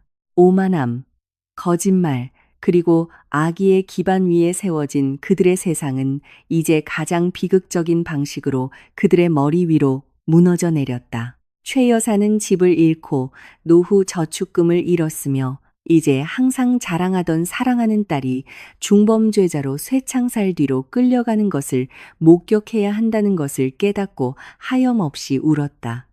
지은은 단지 자신의 큰 책상 뒤에서 그 체포 장면을 얼굴 표정 하나 바꾸지 않고 지켜보았다. 그녀는 오만한 승리감을 느낀 것이 아니라 정의가 결국에는 악한 자들을 벌하기 위해 스스로 길을 찾는다는 깊은 안도감을 느꼈다. 그들이 바랐던 가짜 몰락은 오히려 그들이 지금까지 얕보았던 진짜 지배자의 얼굴을 보여주는 진실의 거울로 변했다. 그들의 삶은 그 거대한 사장실의 나무문이 닫히고 그들을 진정한 정의로 이끈 후 결코 예전과 같지 않을 것이다. 금속이 서로 부딪히는 소리가 천지그룹 최고 경영진의 사무실의 정적을 깨고 끔찍하게 울려 퍼졌다. 차가운 쇠는 이제 미나의 두 손목을 단단히 잠갔다. 지금까지 공포에 질려 몸부림치던 그녀의 모든 움직임을 멈추게 했다. 거대한 방 안의 공기는 마치 얼어붙은 듯 지켜보는 모든 이의 가슴을 짓눌렀다. 미나는 매우 날카로운 목소리로 히스테릭하게 비명을 질러 그 방의 위엄과 평온함을 깨뜨렸다. 눈물이 그녀의 얼굴을 뒤덮어 아침부터 두려움을 감추기 위해 사용했던 두꺼운 화장을 망가뜨렸다. 그녀의 좌우에 꼿꼿이 서 있던 경찰관들은 그녀의 팔을 매우 강하게 잡았다. 이제 중범죄의 용의자 신분이 된 그 여자가 어디로도 도망칠 수 없도록 확실히 했다. 당국이 낭독한 혐의는 결코 농담이 아니었다. 미나는 호화로운 생활 방식을 위해 막대한 금액의 회사 운영 자금을 횡령한 것이 합법적이고 설득력 있게 입증되었을 뿐만 아니라 훨씬 더 깊고 어두운 나락으로 끌려 들어갔다. 그녀는 한때 약혼자라고 자랑했던 사기꾼 남자와 연루된 범죄 네트워크에 직접 관여한 혐의로 기소되었다. 경찰은 미나가 은신처를 제공하고 광범위한 대중사기 수익금을 즐겼으며 간접적으로 그 남자가 통제하는 마약 유통 조직의 자금 순환을 위장하는 데 도움을 주었다는 증거를 제시했다. 그렇게 무겁고 끔찍한 혐의들을 듣자 미나의 몸에 있던 모든 힘이 순식간에 사라지는 것 같았다. 그녀의 무릎이 즉시 약해져 그 방을 덮고 있는 두꺼운 카펫 바닥에 주저앉았다. 그녀는 더 이상 자신의 외모나 주위를 둘러싼 이사들의 심판적인 시선에 신경 쓰지 않았다. 항상 교활함과 오만함으로 가득 찼던 그녀의 뇌는 이제 완전히 마비되었다. 자신의 삶이 몇 초 만에 파괴되었다는 현실을 소화할 수 없었다. 남은 힘을 다해 미나는 카펫 위에서 몸을 끌어 지은이 왕좌에 앉아있는 주 업무용 책상으로 다가갔다. 한때 항상 오만함과 경멸적인 시선을 발산했던 얼굴은 이제 매우 비참한 절망의 가면으로 변해 있었다. 미나는 고개를 들어 여전히 표정 없이 차분한 지은의 얼굴을 쳐다보았다. 그녀는 절망적인 목소리로 용서를 빌기 시작했고 지은에게 모든 고소를 취하해달라고 울부짖으며 애원했다. 미나는 지은이 자신의 권력을 사용해 이 치명적인 법에 덫에서 자신을 구해준다면 평생 하인이 되는 것도 마다하지 않겠다고 약속했다. 그녀는 지은을 형님이라고 불렀는데 이는 그들이 한 지붕 아래 살면서 단 한 번도 그녀의 입에서 나온 적 없는 호칭이었다. 그러나 지은은 자신의 권좌에서 조금도 움직이지 않고 앉아 있었다. 단정한 그 여성의 얼굴은 절대적인 단호함을 발산했다. 폭발하는 분노보다 훨씬 더 무서운 평온함이었다. 그녀는 무표정한 시선으로 미나를 쳐다보았다. 그녀의 눈은 동정심이나 복수심을 발산하는 것이 아니라 지금 작용하고 있는 인과응보의 법칙에 대한 수용을 담고 있었다. 지은은 신우이의 히스테릭한 울음에 응답하기 위해 한마디도 하지 않았다. 그녀에게 미나는 자신을 바로잡을 많은 기회를 받았지만 그 여자는 항상 탐욕과 거짓말의 길을 선택했다. 미나 뒤에서 회사 이사들은 숨기지 않는 혐오감으로 그 장면을 지켜보았다. 그들은 자신들의 회사가 지금까지 전혀 진실성이나 도덕성이 없는 직원에 의해 피해를 입었다는 사실에 매우 역겨움을 느꼈다. 미나가 계속해서 몸부림치는 것을 본 경찰관들은 마침내 단호한 조치를 취했다. 그들은 미나의 몸을 다시 일으켜 세우고 더 이상 소란을 피우지 말라고 경고하며 그 경영진의 방 출구로 데려가기 시작했다. 미나가 점점 멀어지는 흐느낌과 함께 방 밖으로 끌려 나가는 동안 방 안의 모든 사람들의 시선은 이제 최 여사의 모습으로 향했다. 그 중년 여성은 여전히 바닥에 힘없이 주저앉아 있었다. 그녀의 몸은 마치 폭풍에 휩쓸리는 마른 잎사귀처럼 심하게 떨렸다. 수년 동안 쌓아올린 모든 자부심, 자존심, 그리고 부의 환상은 이제 가치 없는 먼지가 되어 산산조각 났다. 그녀의 눈은 사랑하는 딸이 방금 당국에 의해 끌려간 문 쪽을 공허하게 쳐다보고 있었다. 최 여사의 뇌는 이제 아무것도 남지 않았다는 매우 고통스러운 현실을 처리하도록 강요받았다. 호화로운 집은 알고 보니 항상 모욕했던 며느리의 것이었다. 노후 저축금은 교활한 사기꾼에게 빼앗겼고 항상 편애했던 딸은 이제 쇠창살 뒤에서 썩어야 했다. 빈곤과 고통에 대한 두려움이 즉시 그녀의 목을 조여 숨이 매우 가빠졌다. 매우 절박하고 삶의 모든 방향을 잃은 상태에서 최 여사의 생존 본능이 그녀의 이성을 장악했다. 딸이 몇 분 전에 했던 것처럼 최 여사도 지은의 책상으로 기어가기 시작했다. 그 광경은 참으로 아이러니하고 슬펐다. 한때 항상 거만하게 명령하고 며느리의 자존심을 짓밟았던 여자가 이제 자비를 구하기 위해 바닥에 닿을 정도로 자신을 낮춰야 했다. 최 여사는 눈물로 젖은 얼굴을 들어 간절한 시선으로 지은을 쳐다보았다. 그녀는 매우 비통한 목소리로 애원하기 시작했고 매우 거짓되고 위선적으로 들리는 말을 했다. 최 여사는 지은을 사랑하는 며느리라고 불렀는데 이는 그녀의 입에서 나오기에는 매우 낯설고 어색하게 느껴지는 구절이었다. 그녀는 흐느끼며 애원했고 지은에게 과거의 모든 실수를 잊고 그들의 가족을 구해달라고 요청했다. 최 여사는 지은이 미나를 감옥에서 꺼내주고 자신을 그 큰 집에 계속 머물게 해달라고 애원했다. 그녀는 좋은 시어머니가 되겠다고 약속했고 매일 지은을 위해 요리하고 다시는 거친 말을 하지 않겠다고 했다. 최 여사의 입에서 흘러나온 모든 약속은 아무 의미 없는 절망의 노래처럼 들렸다. 지은은 시어머니가 목이 쉴 때까지 울고 애원하도록 내버려 두었다. 그녀는 자신보다 나이 많은 그 여자를 방해하거나 꾸짖을 생각이 없었다. 지은은 단지 최 여사가 뿌린 모든 악행이 반드시 스스로 거두어야 할 고통의 열매를 맺는다는 것을 깨닫기를 원했다. 최 여사의 울음이 절정에 달했을 바로 그 순간 경영진의 방에 거대한 나무 문이 다시 열렸다. 확고하고 차분하며 위험 있는 발걸음 소리가 방 안으로 들려왔다. 지은의 남편이자 최 여사의 친아들인 민준이 그 방의 정적을 가르며 들어왔다. 그 남자는 단정한 셔츠 차림이었다. 그의 얼굴은 엄청난 단호함을 발산했다. 그는 자신의 회사에서 중요한 일을 마치고 방금 도착했으며 아내로부터 짧은 메시지를 받은 후 즉시 이곳으로 향했다. 민준의 등장은 최 여사의 마음을 뒤덮은 어둠 속에서 한 줄기 희망의 빛과 같았다. 아들이 오는 것을 보자 최 여사의 눈은 즉시 밝게 빛났다. 그녀는 민준이 자신을 변호하고 남편으로서의 권리를 주장하며 지은에게 가족의 모든 실수를 용서하도록 압력을 가하기 위해 왔다고 생각했다. 최 여사는 민준을 향해 손을 뻗으며 희망에 찬 목소리로 아들의 이름을 불렀다. 그러나 최 여사의 헛된 희망은 순식간에 산산조각 났다. 민준은 어머니를 그냥 지나쳐 걸어갔다. 마치 바닥에 무릎 꿇고 있는 그 여자가 전혀 보이지 않는 것처럼. 민준의 발걸음은 주 업무용 책상으로 똑바로 향했다. 왕좌에 앉아있는 아내에게 다가갔다. 민준은 지은 옆에 서서 매우 부드럽고 사랑이 넘치는 시선으로 아내를 쳐다보았다. 그는 한 손을 지은의 어깨에 얹어 완전한 지지와 흔들리지 않는 보호를 암시하는 손길을 보냈다. 민준은 낮은 목소리로 지은의 안부를 물었다.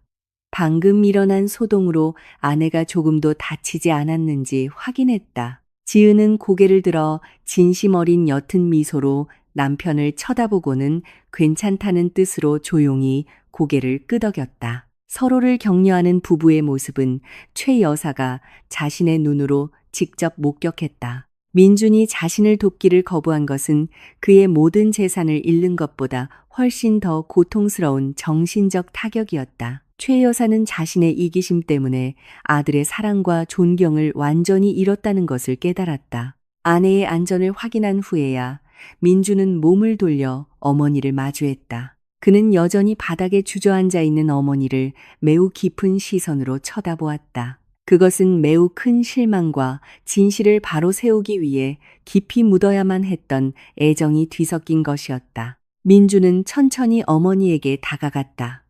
그는 꾸짖지 않았다. 그는 경멸적으로 웃지 않았고 전혀 오만한 승리의 표정을 보이지 않았다. 매우 위엄있고 존중하는 동작으로 민준은 몸을 숙여 어머니의 두 팔을 잡고 그 중년 여성의 몸을 일으켜 세워 두 발로 다시 꼿꼿이 서게 했다. 민준은 어머니의 흐트러진 옷을 조금 정리해 주었고 여전히 자식으로서 부모에게 하듯이 그녀를 대했다. 하지만 그 후에 민준의 입에서 나온 말은 흔들릴 수 없는 정의의 선고였다. 매우 차분하고 무게감 있으며 방 전체에 울려 퍼지는 목소리로 민준은 가혹한 교훈을 주었다. 그는 눈물로 젖은 어머니의 눈을 똑바로 쳐다보았다.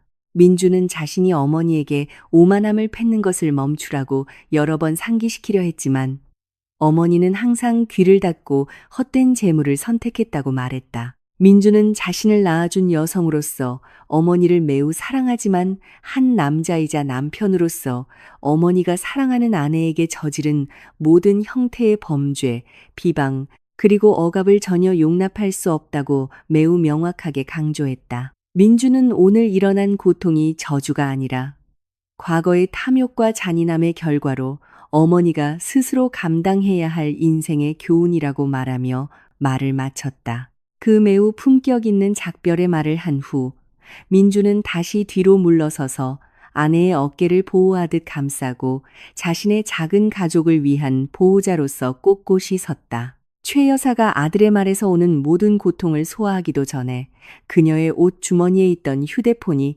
갑자기 심하게 진동했다. 여전히 떨리는 손으로 최 여사는 그 통신기기를 꺼내 켜진 화면을 쳐다보았다.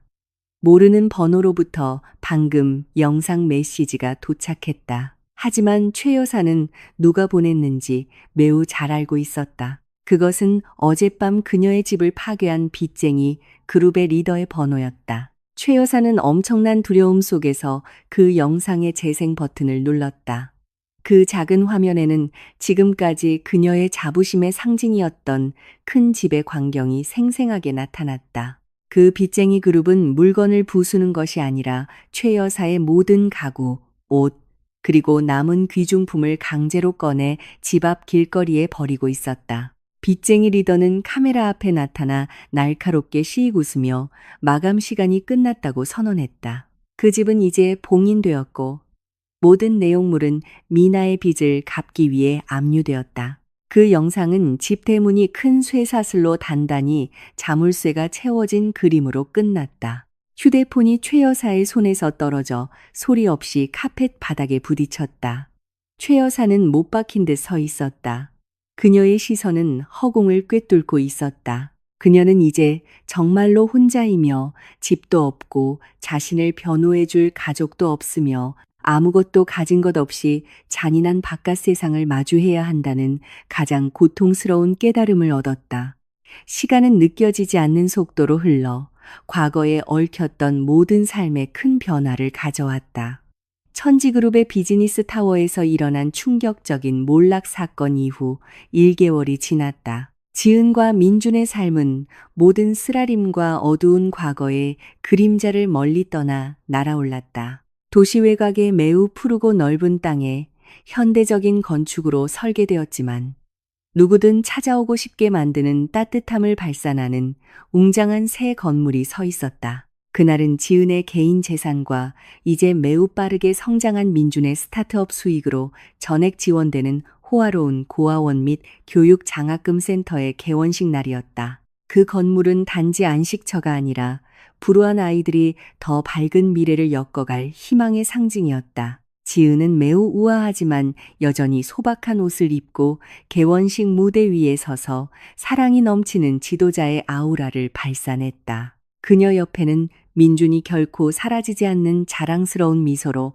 아내를 굳건히 지키고 섰다. 그들의 결혼 관계는 신뢰, 정직, 그리고 매우 깊은 상호 존중의 기반 위에 세워져 더욱 강하고 견고해졌다.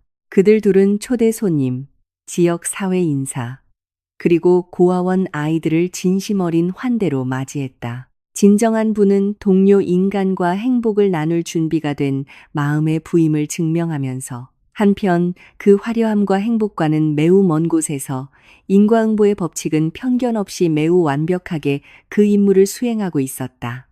미나, 한때의 호화로운 생활 방식을 숭배하고 다른 사람을 얕보았던 젊은 여성은 이제 자신의 탐욕과 교활함에 쓴 약을 삼켜야 했다. 그녀의 재판 과정은 매우 신속하고 단호하게 진행되었다.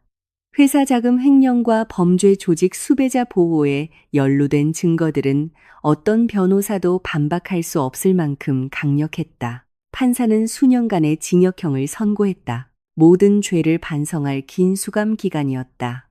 그녀의 삶은 이제 차갑고 암울한 감옥 벽 안에서 180도 바뀌었다. 더 이상 해외 명품 가방도 유명 디자이너 의상도 항상 자랑하던 값비싼 화장품도 없었다. 미나는 거칠고 낡은 죄수복을 입었다. 머리는 관리하기 쉽도록 짧게 잘렸고 얼굴은 관리 없이 칙칙해 보였다. 매일 그녀는 수감시설을 청소하는 힘든 일을 해야 했다. 한때 반짝이는 보석으로 장식되었던 손은 이제 감방 바닥을 닦고 더러운 화장실을 솔질하며 젖은 쓰레기 더미를 버려야 했기 때문에 거칠고 굳은 살이 박였다. 후회는 항상 늦게 찾아왔고 미나는 매일 밤 감방 구석에서 조용히 울 수밖에 없었다. 결코 자신의 것이 아니었던 부의 환상을 취했다가 자신의 미래를 어떻게 파괴했는지 생각하며 그에 못지않게 비참한 운명이 최 여사에게도 닥쳤다. 집이 빚쟁이들에게 강제로 압류되고 모든 물건이 길거리에 버려진 후 그녀는 가장 밑바닥에서부터 힘든 삶의 바퀴를 마주해야 했다. 가난해졌을 때 도와줄 친척이나 가짜 사교계 친구는 아무도 없었다. 단지 하루하루 살아남고 숨을 잇기 위해 최 여사는 지금까지 자신에게 붙어있던 모든 허영심과 오만함을 버려야 했다. 한때 명령쓸한 사람을 얕보기만 알았던 그 중년 여성은 이제 자신의 침을 삼키고 힘든 일을 구해야 했다. 그녀는 매일 손님으로 붐비는 한 패스트푸드점에서 하찮은 접시 닦기로 일하게 되었다. 그녀의 근무 환경은 편안함과는 거리가 멀었다. 그 식당의 주방 공기는 매우 덥고 답답했다. 요리 연기와 코를 찌르는 튀김, 기름 냄새로 가득했다. 최 여사는 매일 수십 시간 동안 서 있어야 했다. 음식 찌꺼기로 더러운 접시, 그릇, 컵더미가 가득한 싱크대 앞에서 허리를 굽혔다. 등뼈가 부러질 것 같았다. 너무 오랫동안 체중을 지탱한 탓에 다리가 부었고 손은 계속해서 강한 화학세제에 노출되어 주름지고 따가웠다. 그 직장에서 그녀의 과거에 대해 신경 쓰는 사람은 아무도 없었다. 그녀는 매우 엄격하기로 유명한 식당 지배인에게 해고당하지 않기 위해 자신의 임무를 완수해야 하는 단순한 노동자일 뿐이었다. 매우 더운 어느 날 정오, 최 여사가 일하는 패스트푸드점은 가장 바쁜 시간이었다. 손님 줄은 길게 늘어섰고 음식 주문은 끊임없이 들어왔으며 주방구역의 더러운 접시 더미는 점점 더 높아졌다. 최 여사는 숨을 헐떡이며 일했다. 땀이 그녀의 낡은 작업복을 적셨다. 그녀는 한 웨이터에게 앞 식사 공간의 손님 테이블에 남겨진 더러운 쟁반을 가져오는 것을 도와달라는 요청을 받았다. 비틀거리는 걸음과 이미 소진된 힘으로 최 여사는 큰 쟁반을 들고 테이블을 정리하기 시작했다. 그녀가 끈적한 테이블 표면을 닦느라 바쁠 때 식당 입구의 종이 조용히 울리며 새로운 손님이 왔음을 알렸다. 최 여사는 다음 테이블로 이동하기 위해 몸을 돌릴 때까지 별로 신경 쓰지 않았다. 바로 그 순간 그녀의 눈은 매우 잘 아는 두 인물이 식당으로 들어오는 것을 포착했다. 지은과 민주는 고아원 개원식을 마치고 피곤한 몸으로 간단한 점심을 먹으러 그곳에 왔다. 그 부부는 매우 잘 어울렸고 매우 진정한 평온과 행복의 아우라를 발산했다. 아들과 며느리의 등장을 보자 최 여사의 심장은 순간 냈는 것 같았다. 엄청난 충격이 그녀의 가슴을 강타했고 이어서 그녀의 모든 의식을 즉시 삼켜버리는 수치심의 물결이 밀려왔다. 그녀는 결코 이런 비참한 상태에서 그들을 만날 것이라고 상상하지 못했다. 최 여사의 손은 즉시 심하게 떨려 모든 잡는 힘을 잃었다. 더러운 접시와 유리컵 더미가 담긴 큰 쟁반이 그녀의 손에서 떨어졌다. 매우 크고 귀가 먹먹할 정도의 깨지는 소리를 내며 식당 타일 바닥에 부딪혔다. 남은 음식과 음료 액체가 바닥을 더럽히며 흩어졌다. 그 소동은 즉시 식당 안의 모든 활동을 멈추게 했다. 모든 손님들의 눈은 창백한 얼굴로 얼어붙어 서 있는 최 여사에게 쏠렸다.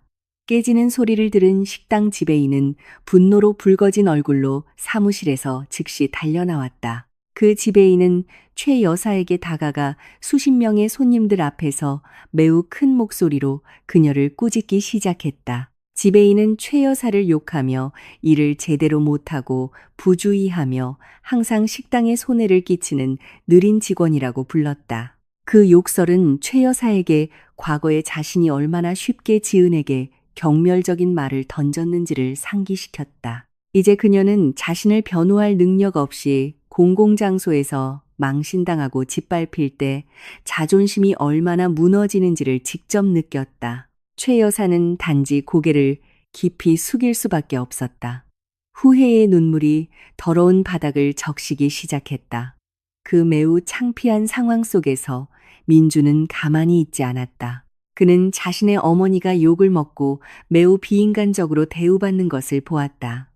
하지만 민주는 전혀 기쁜 표정을 짓거나 만족스럽게 웃거나 자신을 버렸던 여성의 고통을 보고 비웃지 않았다. 그는 여전히 교양 있고 존엄한 인간으로서의 원칙을 굳게 지켰다. 민주는 지은의 손을 놓고 그 사건을 구경하고 있던 손님들 무리를 해치고 조용히 앞으로 나아갔다. 그는 어머니와 식당 지배인 사이에 정확히 섰다. 매우 차분하고 위험 있으며 과도한 감정 없이 민주는 지배인에게 욕설을 멈추라고 요청했다. 민주는 지갑을 꺼내 고액권 지폐 몇 장을 꺼내 지배인의 손에 직접 건넸다. 그는 그 돈이 깨진 접시와 컵에 대한 모든 손실을 보상하고 다른 손님들의 불편을 보상하기에 충분하고도 남는다고 밝혔다. 민준의 매우 우아하고 품격 있는 행동은 즉시 그 돈을 받으며 부끄럽게 고개를 끄덕일 수밖에 없었던 식당 지배인의 입을 다물게 했다. 그 문제를 해결한 후 민주는 돌아섰다. 그는 여전히 고개를 숙이고 떨며 울고 있는 어머니의 얼굴을 전혀 쳐다보지 않았다. 민주는 정장 안주머니를 뒤져 깨끗한 흰색의 두꺼운 봉투를 꺼냈다. 한마디 말도 없이 민주는 그 봉투를 어머니 바로 옆에 있는 빈 테이블 위에 놓았다. 그 봉투를 놓은 후 민주는 다시 지은에게 다가가 아내의 손을 부드럽게 잡고 그들 둘은 과거의 자네를 다시 돌아보지 않고 조용히 식당을 떠났다. 민준의 행동은 참으로 매우 우아한 정의를 반영했다. 자신의 존엄성을 낮출 필요 없이 벌하는 것이었다. 민준과 지은이 떠난 후 최 여사는 천천히 고개를 들었다. 그녀는 테이블 위에 놓인 흰 봉투를 보았다. 여전히 심하게 떨리고 더러운 눈물로 얼룩진 손으로 그녀는 그 봉투를 잡아 조심스럽게 열었다. 그 봉투 안에는 현금이 아니라 방 열쇠, 합법적인 지불 영수증, 그리고 민준이 직접 쓴 짧은 편지가 들어 있었다. 최 여사는 그 영수증을 읽었다. 알고 보니 민준은 매우 안전하고 깨끗하며 살기 좋은 원룸의 1년치 임대료를 전액 지불해 준 것이었다. 어머니가 매일 밤 편안하게 쉴 수 있도록 충분한 기본 시설도 갖추어져 있었다. 그리고 나서 최 여사는 아들이 쓴 짧은 편지를 읽었다. 그 편지에서 민주는 매우 단호하지만 숨겨진 애정이 담긴 문장을 썼다. 민주는 자신을 낳아준 여성이 추운 길거리에서 잠들게 두지 않을 것이라고 밝혔다. 그래서 그는 그 안식처를 마련했다. 하지만 민주는 절대 타협할 수 없는 한 가지 조건을 제시했다. 최 여사에게는 생활비나 용돈이 한 푼도 주어지지 않을 것이다. 그녀는 이 식당에서 땀 흘려 열심히 일하고 자신의 손으로 접시를 닦으며 정당한 노동의 대가로 돈을 벌어야 했다. 이것은 최 여사가 투쟁의 가치를 배우고 다른 사람의 모든 땀방울을 존중하며 오만함이 결코 행복을 가져다 주지 않는다는 것을 깨닫게 하기 위함이었다. 단호함과 배려가 가득한 그 문장들을 읽자 최 여사의 방어선은 완전히 무너졌다. 그녀는 그 편지와 방열쇠를 가슴에 꼭 껴안고 시끄러운 식당 한가운데에서 흐느껴 울었다. 그녀의 울음은 분노나 두려움의 울음이 아니라 매우 깊은 후회와 동시에 엄청난 안도감의 울음이었다. 자신이 매우 나쁜 어머니였음에도 불구하고 아들이 결코 자신을 굶어 죽게 내버려 두지 않았다는 것을 깨닫고 그들의 인생 여정의 끝에서 도덕적인 일격과 동시에 구원의 길을 제시해 준 것이었다.